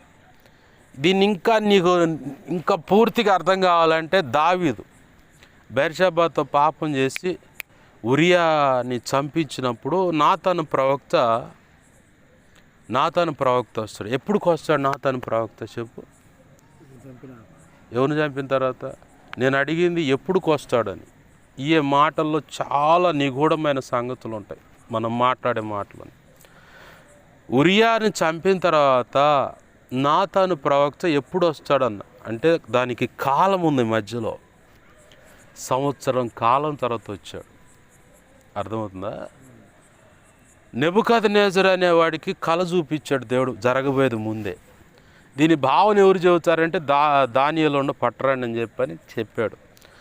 దానియేలు వచ్చి నెబుకద్నెజరుతో అంటున్నాడు, రాజా ఈ కలభావం నీకు దూరం అవుతే బాగుండు అనిపిస్తుంది అని చెప్పని, ఇలా ఉంది పరిస్థితి, కలభావం ఇది కరెక్ట్ జరుగుద్ది అని చెప్పాను. సరే అని చెప్పని సన్మానించి పంపించాడు. దానియేలు ఆ కలభావం చెప్పిన తర్వాత సంవత్సరం తర్వాత దేవుడు ఏదన్నా చేయాలనుకున్నప్పుడు, ఏదన్నా శిక్ష అయినా ఆశీర్వాదమైనా నీకు ఏదన్నా ఇవ్వాలనుకున్నప్పుడు, ఏదన్నా కృప అయినా తలాంతులైన అభిషేకమైన సామర్థ్యమైన, అలాగనే శిక్ష, కీడు, మరణం ఇంకేదైనా సరే జరగాలనుకున్నప్పుడు దానికి ముందుగా నీకు సమాచారం ఇస్తాడు. నెబుకద్నెజరు అనేవాడు సమాచారం ఇస్తే గర్వించిన వాడే తన రాజభవన్లో నిలబడి ఇదంతా నా వైభవం కదా అనుకోండు. వెంటనే మానవ మనసు పోయి జంతువు మనసు వచ్చి తన వాళ్ళే తరిమేలాగా అడవిలో 7 సంవత్సరాలు అంటే 7 కాలాలు ఉంది మనకు అర్థం కావటానికి. కాలాలంటే ప్రకటన గ్రంథంలోకి వెళితే మళ్ళీ అంత రివర్స్ అయింది. కాబట్టి ఇక్కడ మనకు అర్థమయ్యేటట్టు 7 కాలాలంటే 7 సంవత్సరాలు ఉన్నాడు. 7 సంవత్సరాలు వానకు తడిశాడు, ఎండకు ఎండాడు, మంచుకు తడిశాడు, గోళ్ళన్నీ పెరిగి జుట్టంతా అట్టగట్టకపోయి చివరికి మానవ మనసు వచ్చి పశ్చాత్తాపం కలిగి దేవా నన్ను క్షమించంటే ప్రభు అవకాశం ఇచ్చాడు. తెచ్చి మళ్ళీ రాజ్య పరిపాలన బాధ్యతలు అప్పచెప్పాడు. దావీదు విషయంలో కూడా వింటున్నావా, చాలా విలువైన సందర్భం ఇది, విలువైన సబ్జెక్ట్ ఇది. ఏంది దావీదు విషయంలో కూడా ఉరియాని చంపబడి బెర్షెబాతో కాపురం చేసి ఆమె గర్భం దాల్చానని చెప్పింది ఆ ముందే. తర్వాతే ఉరియా చంపబడ్డాడు. ఈ రక్తాపరాధం విషయంలో దావీదు దేవుని ఎదుటికి వచ్చి పశ్చాత్తాపడతాడా లేదని చూశాడు దేవుడు. సంవత్సరం కాలం. స్త్రీ గర్భం దాల్చి పిల్లనో కనాలంటే ఎంతకాలం పడుతుంది? సంవత్సరం కాలం. 9 నెలలు అని చెబుతారు, కానీ టోటల్గా మొత్తం లెక్కేసుకుంటే ఒక సంవత్సరం కాలం. దేవుడు సంవత్సరం కాలం ఇచ్చాడు. తప్పు ఒప్పుకుంటాడో లేదని చెప్పాడు. ఒప్పుకోలా. నాతాను వచ్చి కథ చెప్పాడు. దావీదు చేత తీర్పు చెప్పించాడు. అలాగని 4 పిల్లలు చనిపోయారు. ఒక్క గొర్రెకి 4 గొర్రెలు ఇవ్వాలని అట్లే 4 పిల్లలు చనిపోయారు. ఆయా కారణాలు ఉపయోగపెట్టుకొని వాళ్ళు చచ్చిపోయారు. దేవుడు నిర్ణయించిన విధి తీర్పు. అయితే తనలో నుంచి వచ్చిన ఆ పశ్చాత్తాపాన్ని బట్టి అప్పుడు ప్రభువు అన్నాడు నాతాను ద్వారా, వాస్తవానికి నువ్వు చావాలా, కానీ నిన్ను తప్పించాడు దేవుడు. నీ పిల్లల మీదకి వెళ్ళిపోయింది ఆ కీడు. వింటున్నావా? నీ పిల్లల మీదకి వెళ్ళిపోయింది ఆ కీడు, కాబట్టి జాగ్రత్త అండు. ఆ గాయం తర్వాత ఎన్నో కొడుకు తరిమాడు, ఎన్నో రకాల అనుభవాల్లో వెళుతూ కూడా, వింటున్నావా, చివరి అవకాశం అంటే పండు వృద్ధాప్యం, అప్పుడు చలి వస్తుంది, రక్తంలో వేడి తగ్గిపోయి ఆటోమేటిక్గా పెద్దలకు చలి వచ్చుద్ది. ఆ చలికి ఇంకొక వ్యక్తి, యవ్వన ప్రాయంలో ఉన్న వ్యక్తి అయితే కొంచెం వేడి రక్తాన్ని బట్టి వెట్టగలుగుద్ది. అంటే వెట్ట అంటే వెచ్చదనం కలుగుద్దని. మనం ఉన్నాం పిల్లలుగా ఉన్నప్పుడు అమ్మ కానీ నాన్న కానీ చలేస్తుంది, కొంచెం నన్ను ఆనుకొని పడుకోయ్యా, నన్ను ఆనుకొని పడుకోమ్మా అని చెప్పని అమ్మ కానీ నాన్న కానీ భర్త కానీ భార్య కానీ ఇట్లా అడుగుంటారు. ఎందుకంటే చలి తగలకుండా. అట్లా ఏమైనా వెట్టగలగటానికి అని చెప్పి ఒక యవనస్తురాలు తీసుకొచ్చి ఆయన పక్కన పెడితే పండు వృద్ధాప్యం, అప్పుడు పొరపాటును కూడా ఆమెను ఆ రకంగా కానీ ఇంకొక రకంగా కానీ ఆయనకి చలి నుంచి విడిపించబడతానికి పక్కన అలా ఉండటానికి కూడా ఒప్పుకోలే ఆయన. అంత యథార్థంగా ప్రతిదండ. దీనికి నిర్వచనం ఏంటంటే, నువ్వు బ్రతికినంతకాలం దావీదు వల్లే జరిగిన పొరపాట్లు ఏమైనా ఉంటే బ్రతికినంతకాలం దావీదు వల్లే, ఒకప్పుడు నేను ఆ పొరపాటు చేశాను కాబట్టి నేను జాగ్రత్త చేసుకోవాలి, క్షమించు ప్రభు అని ఆయన కృప మీద ఆధారపడి బ్రతికితే ప్రభు చిత్తమైంది కాబట్టి దావీదు అంగీకరింపబడ్డాడు. అర్థమవుతుందా? ప్రభు చిత్తమైంది కాబట్టి దావీదు అంగీకరింపబడ్డాడు. దీన్నే ప్రతిదండన అంటారు. తను బ్రతికినంతకాలం పశ్చాత్తాపడుతూ ఇంకొక పొరపాటు చేయకుండా జాగ్రత్తగా బ్రతుకుతారు. ఇలాంటి పరిస్థితుల్లో ఎవరైనా ఒకవేళ ఉంటే, ఏమో నీ బ్రతికినంతకాలం దేవుని ఎదుట దావీదు వల్లే బ్రతికి చూడు, క్షమాపణ కోరుకొని చూడు, దేవుడు అంగీకరిస్తాడు. ప్రభు ఏమన్నాడు? నేను నీకు సింహాసనం ఇస్తున్నాను అన్నాడు. ఆ సింహాసనం మీద ఒకడు ఉంటాడు అని దావీదు చెప్పాడు. కానీ దావీదు జీవితంలో పొరపాటు జరిగింది. కానీ దావీదును చంపకుండా దేవుడు ఆపి పిల్లలను తీసేసి అతను గర్భవాసాన్ని పుట్టిన ఒటకొండ తీసుకొచ్చి ఆ సింహాసనం మీద సొలొమోను నిలబెట్టి, సొలొమోను చేసిన పొరపాటును బట్టి కూడా దావీదుని గుర్తు చేసుకుంటా, మీ పితరుడైన దావీదుకు మాట ఇచ్చా కాబట్టి మిమ్మల్ని ఏం చేయట్లేదు.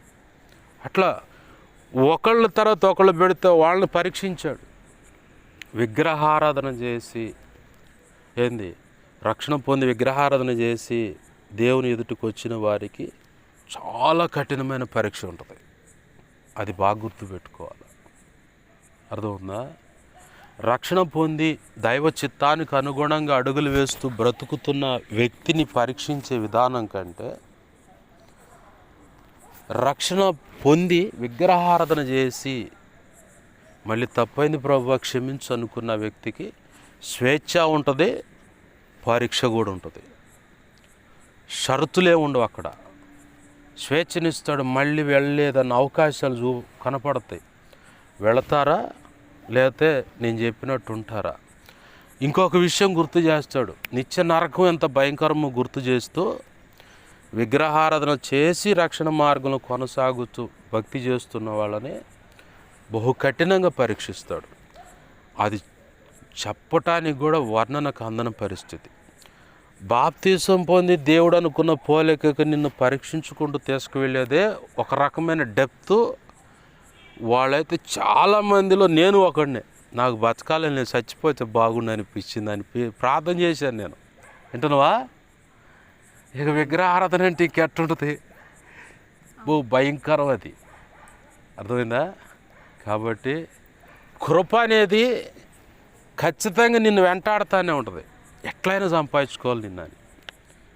ఏంది, తప్పు జరిగినప్పుడు దేవుడు ఎలాగ నిన్ను సంపాదించుకోవాలనే ప్రయత్నం చేస్తాడు. ఇజ్రాయేల్ ప్రజలు ఉన్నారు, దైవ చిత్తానికి ఎన్నోసార్లు వ్యతిరేకంగా వెళ్ళారు.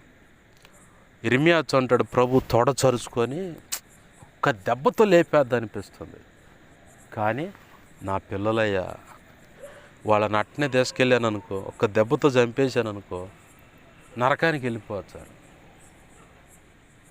అదే అవకాశం ఇచ్చాడు అనుకో, అవకాశం ఇస్తున్నా నేను, మారమని వాళ్ళకి చెప్పు, నా వైపు తిరగమని వాళ్ళకి చెప్పు అనేది. ఎందుకంటే ప్రభు మళ్ళీ వచ్చి సిలువెక్కి ప్రాణం పెట్టి పునరుద్ధారుడై నీ కోసం నా కోసం మళ్ళీ తిరిగి వెళ్ళే వ్యవహారం లేదు. ఇక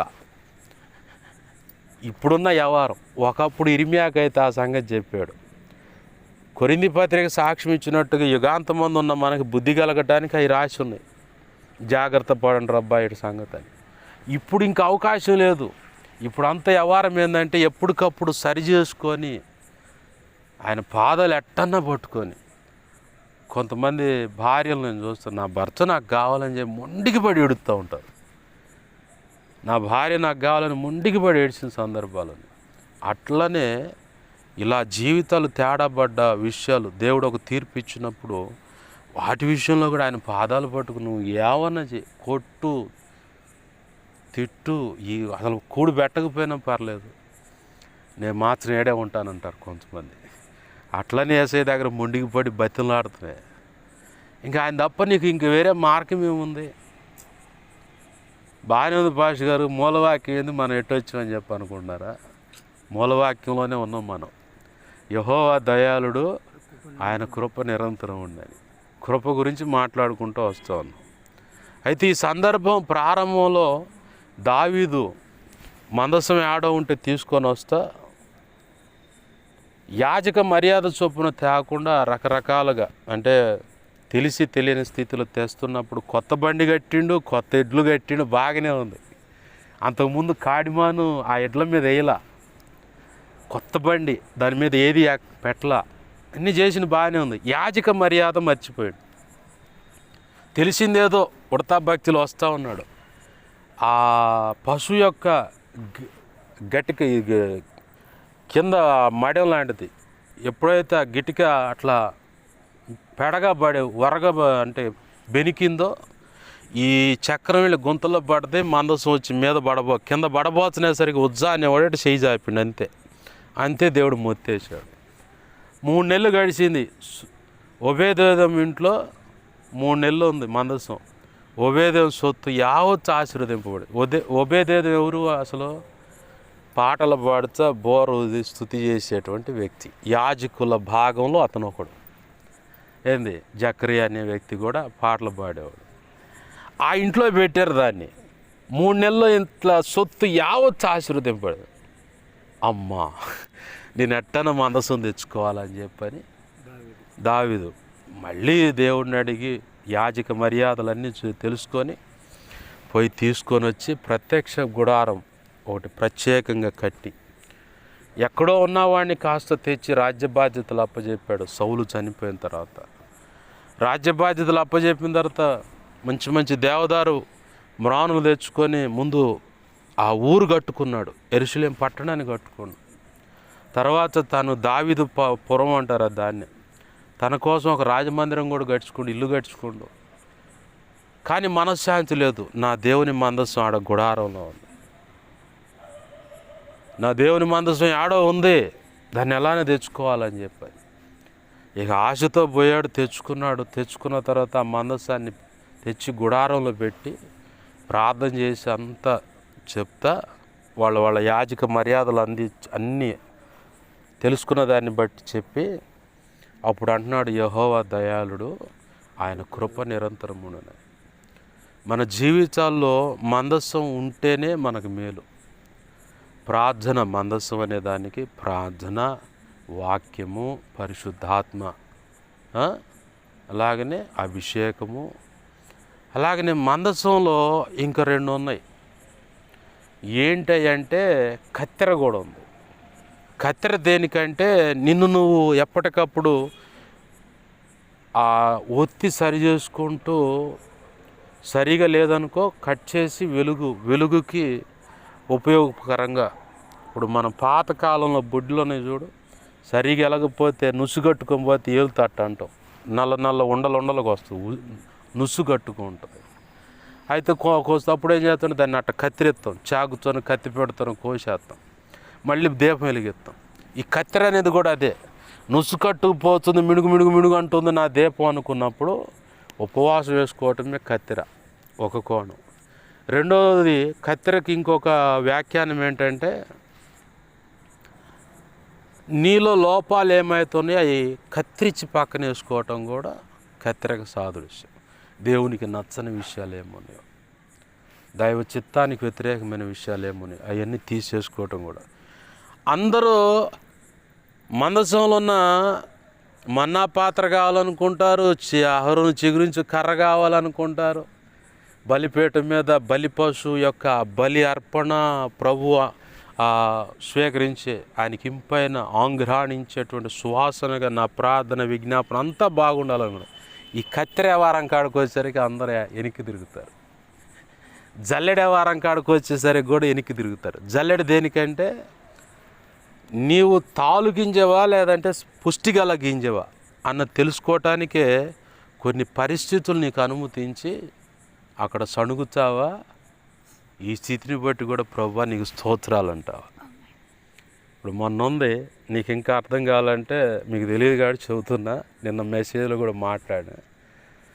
గడిచిన మంగళవారం సాయంత్రం గ్యాస్ అయిపోయింది, శుక్రవారం సాయంత్రం దాకా ఏం వంటలేవు, చేతిలో కాసులేవు, సైలెంట్గా చూస్తూ ఉన్న దేవునికి వెళ్ళి.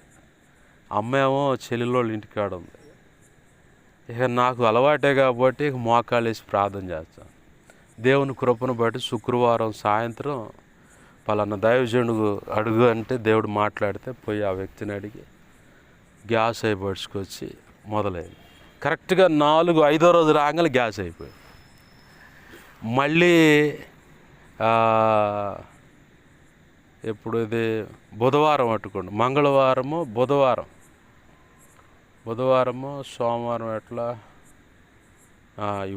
నిన్న బుధవారం వర్షం, మంగళవారానికి గ్యాస్ అయిపోయింది, సోమవారంకే గ్యాస్ అయిపోయింది, మంగళవారం ఎడ చేయాలని చెప్పని చూస్తాను.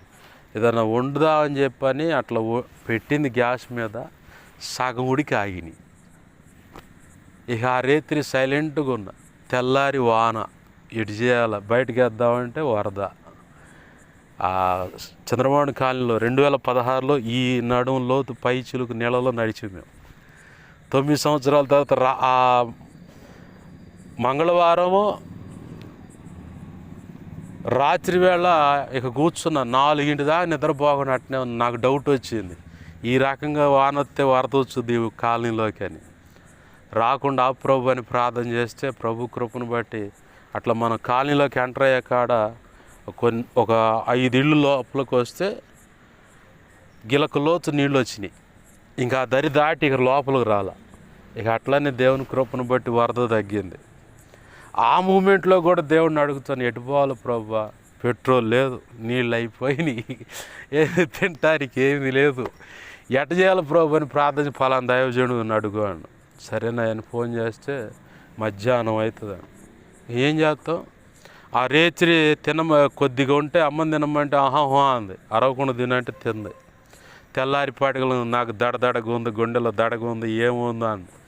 బరబర 100 రూపాయలు చేతిలో పెట్టింది. గ్యాస్ పట్టియాలా, పెట్రోల్ కొట్టియాలా, ఏమో టిఫిన్ తేవాలా, ఏం చేయాలో అర్థం కాల. ఇక లాభం లేదని చెప్పని బజారుకి వస్తే 10:30-11ంటికి ఏం టిఫిన్ అయ్యా, ఇడ్లీ లేదు, ఏం లేదు, దోశ. ఇంకా ఆ వెటుకుడు ఇష్టంగా గుడ్డు ఆమ్లెట్ దోశ తింటుందని అది తీసుకొని 40 కరువు. మరి ఏం చేస్తాం, మరి డబ్బులు ఎగ్గేసి 40 రూపాయలు తీశారు, 60 ఉన్నాయి. ఆయిల్ కొట్టియాలా, గ్యాస్ పట్టియాలి, ఏం చేయాలా? కూర్చొని ఆలోచిస్తుంటే ప్రభు అంటున్నాడు, నీకు డబ్బులు వస్తాయి మధ్యాహ్నానికి అన్న. సరే అని చెప్పని 1:30 తర్వాత ఇక ఇప్పుడు లేచి బజారుకి వెళ్ళాడు. బజారుకి వెళ్ళాలంటే ఇటు పోవాలి కాదు, తల తిరిగి వచ్చినట్టు తిరిగి రావాలి. ఈ బైపాస్ ఇసప్పాలి బైపాస్కి వచ్చి ఆ నుంచి చిలకలూరిపేట తండ్రి మందిరం పోతే ఆ రోడ్డు మీద ఆ బ్రిడ్జి ఎక్కి దిగి అటు లోపలికి రావాలి. ఇక ఆ వ్యక్తి వచ్చాడు, డబ్బులు రావటం కదా, ఫోన్పే ద్వారా డబ్బులు ఇస్తే ఇక వాడిని తీసుకొని పోయి తెచ్చి, ఎందుకు చెప్పే మాటలు నేను, ప్రభు యొక్క పనిలో అనేక రకాల అనుభవాలు ఉంటాయి. అలాగనే ఆయన చెప్పాడంటే అన్నీ చేస్తాడు. అలాగనే కృప మీద ఉంటే ప్రభు ఖచ్చితంగా అన్ని విషయాలు చేస్తాడు.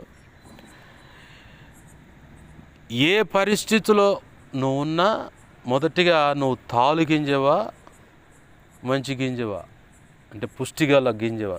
తూర్పాలు పోస్తాం మేము, రైతులుగా ఉన్నాడు తూర్పాలు పోస్తాం.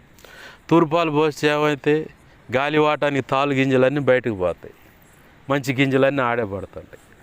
అట్లానే కొన్ని పరీక్షలు దేవుడు అనుమతిస్తాడు నీ జీవితంలోకి. ఆర్థిక ఇబ్బందో, అనారోగ్య పరిస్థితితో, నింద అవమానాలకి ఏ రకమైన ఆయన స్టైల్లో నీకు ఎలాంటి అనుమతి ఆయన ఇవ్వాలనుకున్నాడో అలాంటి అనుమతి నీకు ఇచ్చినప్పుడు అక్కడ నువ్వు విశ్వాసం కలిగి ఉన్నావా లేదా అది చూసుకుంటాడు.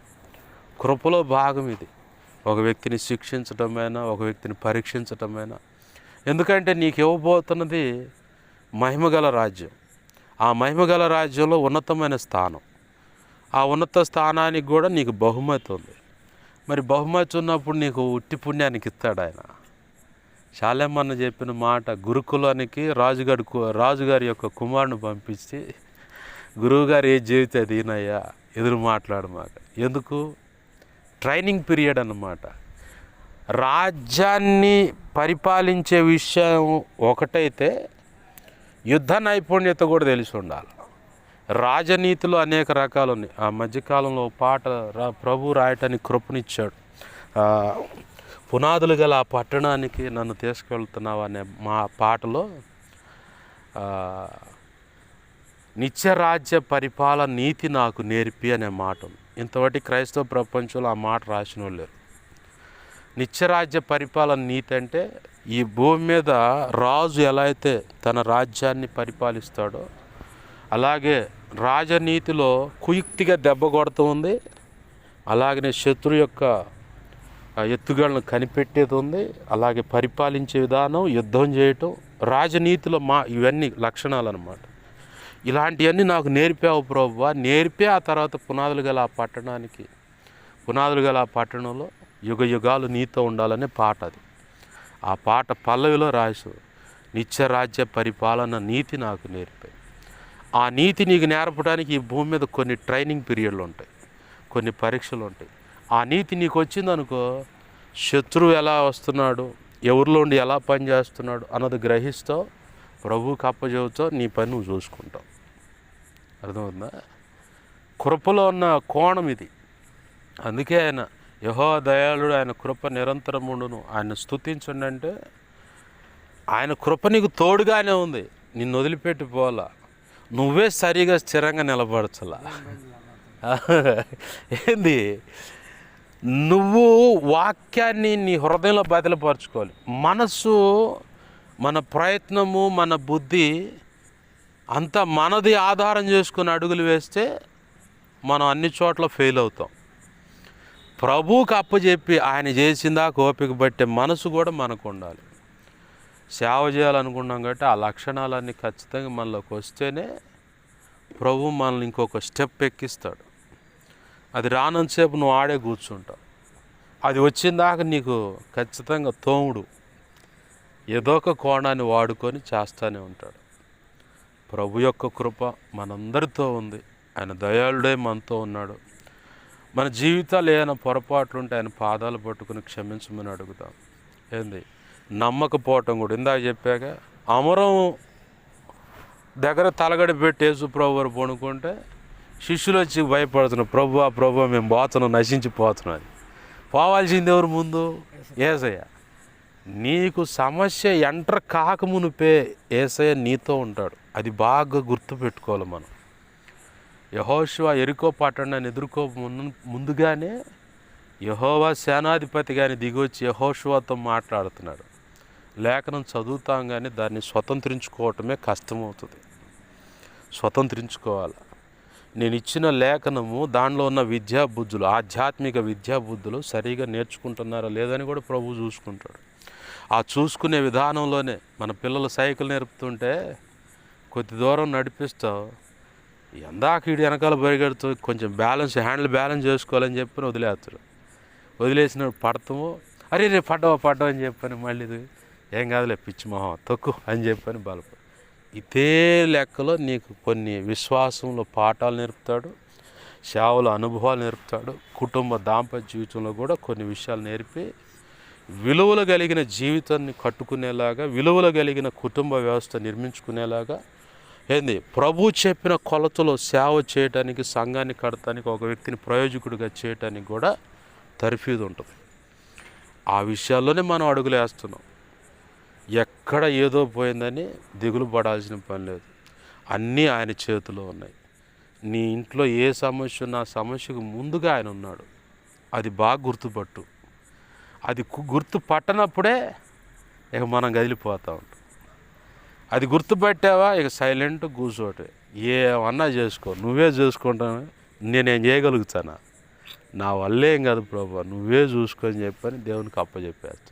నేనైతే అదే చేస్తా.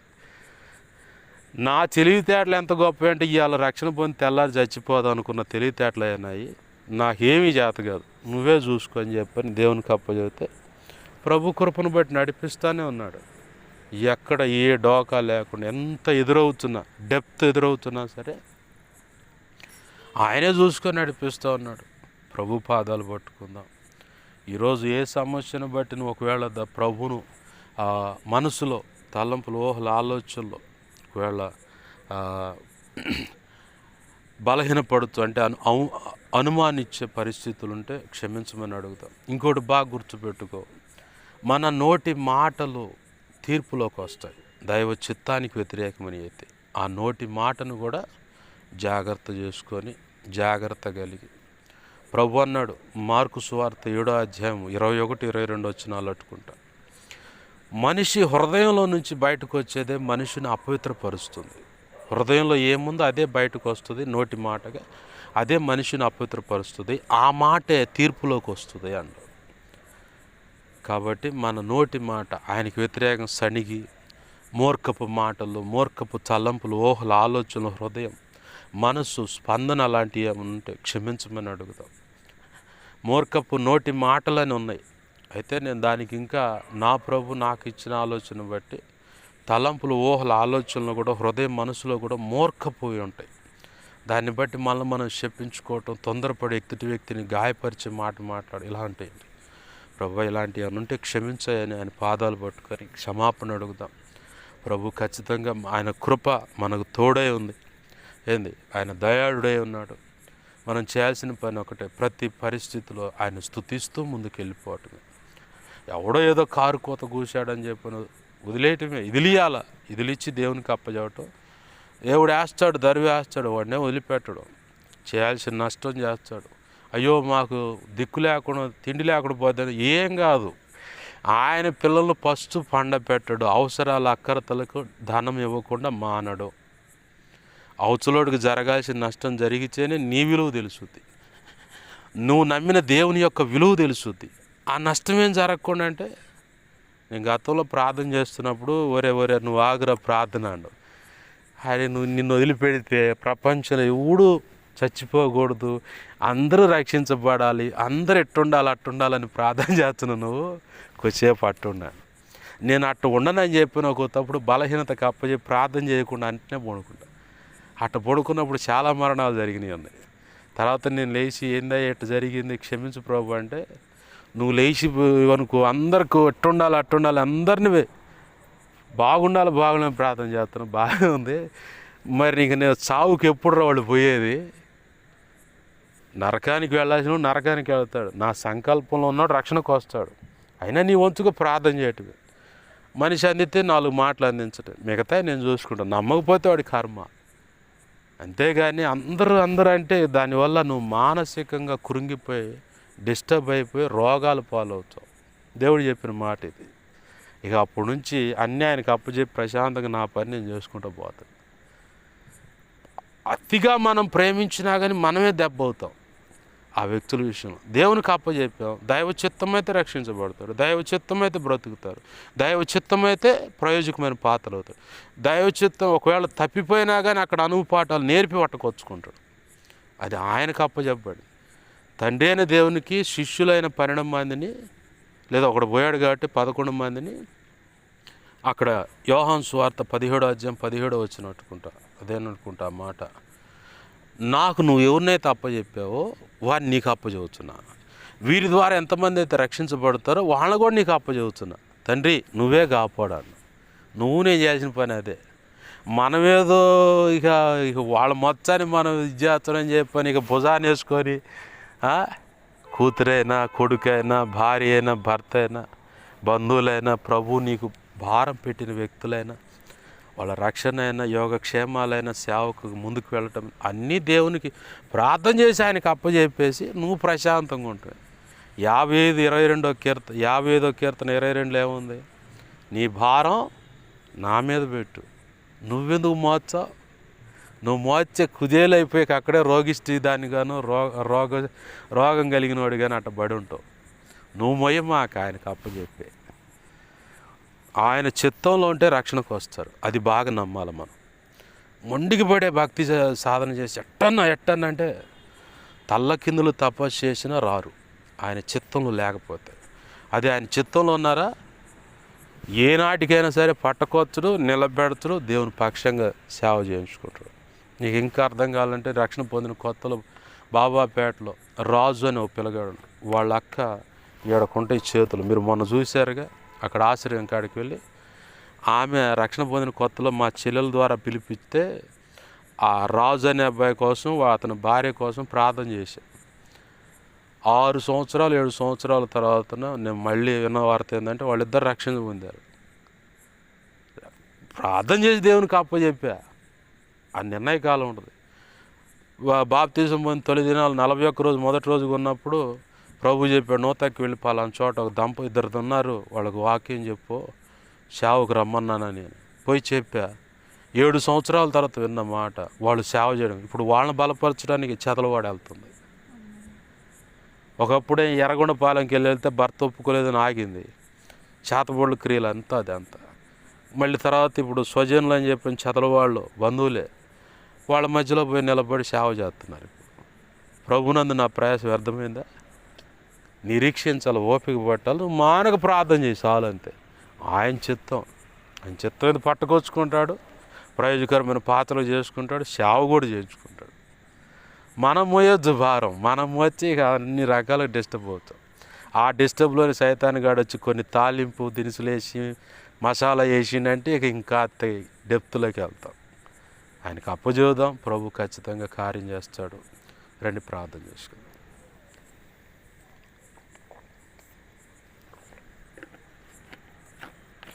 ప్రేమగల మా తండ్రి, నీకు వందనాలు, కృతజ్ఞతాస్తుతులు మా ప్రభువా. ఇప్పటి వరకు మాతో మాట్లాడిన ప్రతి మాటను బట్టి నీకు వందనాలు, కృతజ్ఞతాస్తుతులు అయ్యా. అన్నిటికంటే ముఖ్యంగా ఈరోజు మా అందరితో చాలా ప్రాముఖ్యమైన సంగతి చెప్పావు. సేవ చేయాలంటే ఓర్పు కావాలి, ఒక వ్యక్తిని ఓర్చుకునే విధానం కావాలి, సహించే విధానం కావాలి, ప్రేమ ఉండాలి. ప్రేమ ఉంటే కృప కూడా ఉంటుందని చెప్పాను. చాలా విలువైన లోతైన విషయాలు మాతో మాట్లాడేవయ్యా. నీకు వందనాలు, కృతజ్ఞతాస్తుతులు మా ప్రభువా. అయ్యా, సేవ చేయాలనుకున్న భక్తి సాధనలైన అయ్యా అనేక విషయాలు నువ్వు పరీక్షిస్తావని, అయ్యా అనేక రకాలుగా మమ్మల్ని దేవా చూసుకుంటావని కూడా ఈరోజు సెలవిస్తా ఉన్నాం. దేవా, ఈ వాక్యపు కాంతిలో మా బ్రతుకులను మేము చూసుకుంటున్నాం. ఎక్కడైనా నీకు ఆయాస్కరంగా మేము బ్రతుకుంటే క్షమించండి అయ్యా. ఇదిగో తండ్రి, అందరూ మందసంలో మన్నా పాత్ర కావాలనుకుంటారు, బలిపీఠం మీద అర్పణ అర్పించి ఇదిగో తండ్రి విజ్ఞాపన ప్రార్థన ఆలకించాలని ఆశపడుతుంటారు, వాక్యం కూడా కావాలనుకుంటారు. కానీ జల్లెడ విషయంలోనూ కత్తెర విషయంలో చాలామంది ఎనిక్కిపోతారు అయ్యా. మేము ఒకవేళ అలాంటి పరిస్థితుల్లో దేవా నువ్వు కత్తెర వేసినప్పుడు, జల్లెడ వేసినప్పుడు, ఎక్కడన్నా ఏ విషయంలోనైనా దేవా నీకు వ్యతిరేకంగా అడుగులు వేస్తుంటే, మాట్లాడుంటే మనసులో తలంపులు, ఊహల ఆలోచనలు, హృదయంలో మూర్ఖపు మాటలు, తలంపులు, ఊహల ఆలోచనలు ఏమైనా ఉంటే క్షమించయ్యా, క్షమించయ్యా. అయ్యా ఇదిగో తండ్రి, నిన్ను పక్కన పెట్టి మమ్మల్ని మేము హెచ్చించుకొని ఎవరి విషయంలోనైనా రక్షణ కోసం, కుటుంబాల కోసం ప్రార్థన చేసి ఆవేదన చెందుతుంటే అయ్యా అయ్యా అది కూడా దోషమే అంటున్నావు, క్షమించు ప్రభువా. అయ్యా నీ చిత్తం, నీ సంకల్పంలో ఉన్నవారే రక్షించబడతారు. అది గ్రహించిన వారమై అయ్యా సమస్త యావత్తు నీకు అప్పచెప్పి నీ వైపు చూస్తూ నిరీక్షణ కలిగి, ఓర్పు, విశ్వాసము కలిగి ప్రభువా నువ్వు చెప్పిన పని చేస్తూ ముందుకు వెళ్ళటానికి సహాయం చేయి. ఓ ప్రాంతానికి వెళ్ళమన్నప్పుడు ఒకవేళ మేము జాగు చేస్తుంటే క్షమించయ్యా. అయ్యా మనుషులు ఉంటేనే మేము వెళతా ఉన్న పరిస్థితి అయితే క్షమించు ప్రభు. ఒకవేళ నువ్వేదన్నా ఫలానా పని చేయి, ఫలాంది ఇలా సహకరించు అని చెప్పని ఏదైనా చెబితే దాన్ని బట్టి ఒకవేళ అయ్యా నిన్ను ఒకవేళ గాయపరిచుంటే క్షమించు ప్రభు, క్షమించు ప్రభు. నువ్వు చెప్పిన పని ఏదైనా మేము చేయకుండా అయ్యా ఆలస్యం చేస్తుంటే క్షమించు. కృపచేత నీ కార్యములు జరిగించమని ఇన్న మాటలను బట్టి నీ బిడ్డలు అయ్యా ప్రత్యేకంగా ప్రార్థనలో కూర్చొని పశ్చాత్తాపడుతున్నట్టు కృప ద్వారా కార్యం జరిగించు. అయ్యా ఇదిగో దావీదుకు తప్పు చేసినప్పుడు సంవత్సరం కాలం టైం ఇచ్చావు. నెబుకద్నెజరు తేడా పడబోతున్నాడు, శిక్ష అనుమతించబోతుంది, దాన్ని బట్టి సంవత్సరం కాలం ఇచ్చావు. ఇతను దావీదు తప్పు ఒప్పుకుంటాడేమో చూసావు. నెబుకద్నెజరు సరి చేసుకుంటాడో లేదని అతిశయించకుండా జాగ్రత్త పడతాడో లేదో చూసావు ప్రభు. మేము ఏదైనా పొరపాటు చేసినా కానీ అయ్యా శిక్షించడానికి సమయం ఉంటుందని సెలవిస్తున్నావు. నువ్వు ఇచ్చే ఆశీర్వాదానికి కూడా దేవా ఇదిగో తను సమయం ఉంటుంది అంటున్నావు ప్రభు. కృప ద్వారా ఇదిగో ఈ అల్పుడికి చెప్పిన దాన్ని బట్టి నువ్వు తీసుకొస్తున్న మాటలను బట్టి ప్రభు నీ బిడ్డలను బలపరిచినందుకు, విశ్వాసంలో ప్రోత్సహించినందుకు కృతజ్ఞతాస్తుతులు చెల్లిస్తున్నాం ప్రభు. మా మాటల ద్వారా తీర్పులోకి వస్తామంటున్నాం. నీకు వ్యతిరేక మాటలు ఉంటే క్షమించండి ప్రభు. నీకు ఆయాస్కరమైన మాటలు ఏమైనా ఉంటే క్షమించు. నీ చిత్తమైన రీతి నీకు ఇష్టలుగా మేము బ్రతకడానికి సహాయం చేయమని వాక్యాన్ని హెచ్చించుకుంటున్నాం, నీ నామాన్ని గణపరుచుకుంటున్నాం. 2 తిమోతి 1:12 ప్రకారం నన్ను మమ్మల్ని చేతులకు అప్పచెప్పుకున్నాం. మా నిమిత్తం ప్రార్థించమని ఆయా రీతులుగా అడిగిన బిడ్డల ప్రతి అవసరత తీర్చండి. మా కోసం, పరిచర్య కోసం గతంలో ఇప్పుడైనా ఉపవసించి ప్రార్థన చేస్తున్న బిడ్డలు కూడా దీవించండి అయా, దర్శించండి, రక్షించండి. ఆధ్యాత్మిక, భౌతిక, ఆర్థిక, ఆరోగ్యపరంగా కొలతలేని దీవెనిచ్చి కృపలో వర్ధల చేసి అభిషేకించి నీ సేవలో గొప్పగా వాడుకోండి. మా సంగతి దైవజనుడు తెలియపరి ప్రార్థన చేయమని, దైవజనుడి ద్వారా మా సంగతి తెలియపరచమని అడుగుతున్న ప్రతి ఒక్కరు అవసరత నీ కృపచేత యేసు నామములో తీర్చబడును గాక. ఈ సమాజాన్ని, ప్రజలను దర్శించు, రక్షించు. నీ అనాది సంకల్పంలో ఇక్కడ నిర్ణయించిన పరిచర్య సేవ జరిగించు. సహకరిస్తున్న నీ కుమార్తెను, పిల్లలను దయా ఇక్కడున్న గృహాలు దర్శించి ప్రార్థన ఆ బిడ్డలు కూడా దర్శించు, దీవించు, ఆశీర్వదించు. అయా బిడ్డల జీవితాలు అద్భుతాలు జరిగించు. నీ పిల్లలు అయా చేస్తున్న రెక్కల కష్టార్జితాన్ని ఆశీర్వదించు. బిడ్డలు చేస్తున్న ఉద్యోగాలు చూడండి. కుమార్తె దేవా ఇదిగో తండ్రి ఉద్యోగం, వివాహాల విషయంలో కూడా కృప దయచి నీ ఆత్మకార్యములు జరిగించమని బాధ్యతలాడుతున్నామా. నీ పక్షంగా నీ కుమార్తె పోరాడుతూ దేవా నిలబడి అయ్యా నీ కృపను బట్టి పోరాడుతుండగా నీవే తోడుని సహాయం చేయండి అయ్యా. అయ్యా నీకు ఇష్టమైన ఉన్నత పాత్రగా చేయండి. మీరు మాకు ఇచ్చిన అయ్యా పుస్తకాల రచన పరిచర్య విషయంలో, దేవ పాటల రచన పరిచర్య విషయంలో, సేవకగణం సిద్ధపాటు విషయంలో, దేవ సార్వత్రిక సంఘ సంస్కరణ పని విషయంలో కృప దయచి నవంబర్ మాసంలో 16, 17, 18 తారీఖులు జరిగే ఆ కోటాలు జయకరంగా జరిగించు. న్యూ ఇయర్ సాంగ్ విషయంలో కృప దయచే, క్యాలెండర్ విషయంలో కృప దయచే. కావలసిన ధనం మాకు సహాయం చేయి. ఎవరి ద్వారా ఎటు నుంచి సహాయం అందిస్తావు నీ చిత్తమయ్యా సహాయం చేయండి. ఇక్కడ నీ చిత్తమైతే స్థలమే ఉండి మందిరం కట్టించండి అయ్యా. మందిర ప్రతిష్ట ఘనంగా జరిగించండి. నీ సేవ అద్భుతంగా జరిగించండి. అన్ని విషయాలు కృప అనుగ్రహించమని దేవా నీకే నన్ను మమ్మల్ని అందరినీ చేతులకు అప్పచెప్పుకుంటూ మాకు మా మీద ఇంకెవరికైనా కళలో, నిద్రలో, దర్శనం, స్వప్నాలు చూపించబడి సమస్త శోధులని ప్రభు నీ మహాపునరుద్ధాన శక్తిని సిలువ రక్తను బట్టి బంధిస్తున్నాం, లయపరుస్తున్నాం. బంధించి లయపరిచిన కృతజ్ఞతాస్తుతులయ్యా. మాకు మా మీద ఇంకెవరికైనా కళలో, నిద్రలో, దర్శనం, స్వప్నాలు చూపించబడి సమస్త మంచి కళ, మంచి స్వప్న, నిద్రలో చూసి సమస్త మంచి యేసు నామములో నీ మహాపునరుద్ధాన శక్తిని బట్టి సిలువ రక్తాన్ని బట్టి నీ సంతోషం పరిపూర్ణ త్వరపేట జరుగును గాక, నెరవేర్చబడును గాక. త్వరపేట జరిగేలా చేసి నెరవేర్చిన కృతజ్ఞతాస్తుతులే. అన్ని విషయాలు కృపానుగ్రహించమని, నీ కార్యములు జరిగించమని, నీ చిత్తం నెరవేర్చమని, నువ్వు మాత్రం మహిమ పొందమని బాధ్యతలాడుతావు. మా ప్రియుడు, మా రక్షకుడైన యేసయ్య నామములోనే ప్రార్థించి బిడ్డం దీవించి ఆశీర్వదించి చేతులు కాపని మహింపరచుకుంటున్నాం మా తండ్రి. ఆమేన్. ఇప్పుడు మన తండ్రి అయిన దేవుని ప్రేమయు, ఆయన ప్రియకుమారుడైన యేసు క్రీస్తు వారి కృపయు, పరిశుద్ధాత్మ దేవుని అన్యోన్య సహాయ సహవాసమును సమకూడిన ఈ ప్రార్థనలు ఏకీభిస్తున్నాయి, ఇక ముందు ఏకీభించబోతున్నాయి. ఏకీభించిన వారికి ప్రభు ప్రేమించి ఇచ్చిన మనకి ఇచ్చిన ఈ పరిచర్య ప్రారంభించబడిన సంఘాలకు, సంఘ బిడ్డలకు, వారికి కలిగిన స్థిరాస్తులు, పసిబిడ్డల పెద్దల వరకు సమస్తమునకును, వారు చేస్తున్న పనులకు, ఉద్యోగాలకు, చదువులకు సమస్తమునకును, అలాగే సార్వత్రిక సంఘంలోను సకల పరిశుద్ధులకు ప్రభు సెలవిచ్చిన దాన్ని బట్టి వెంబడిస్తున్న, సోషల్ మీడియా వాక్యాలు విని బలపడుతున్న, ప్రభు సెలవిచ్చిన దాన్ని బట్టి వెంబడిస్తున్న సేవకులు, పరిచారకులు, సంఘ పెద్దల విశ్వాసులకును నిత్యత్వము చేరు పర్యంతరం సదాకాలం ప్రభు యొక్క కృప తోడేయుని నడిపించునుగాక. ఆమేన్. యేసు రక్తమునకే జయ. ప్రభు యేసు రక్తమునకే జయ. ప్రభు యేసు నామమున సంపూర్ణమైన విజయం కలుగునుగాక. ఆమేన్. అపవాది వాడి దూతల చీకటి అంధకార శక్తుల క్రియలు అవి ఎంత ప్రమాదకరమైన మాంత్రిక ప్రయోగాలైనా సరే, అవి ఏవైనా వాటి అన్నిటికీ అనంతనాశనం, సర్వనాశనం, నిత్యనాశనం కలుగునుగాక. ఆమేన్. యేసు రక్తమునకే జయము జయము జయం. ఆమేన్. యుద్ధం యెహోవాది. ఆమేన్. హల్లెలూయా, హల్లెలూయా, హల్లెలూయా. అందరికీ వందనాలు. ప్రభు యొక్క మహా ఉచిత కృప మనందరికీ తోడు నడిపించునుగాక. ఆమేన్.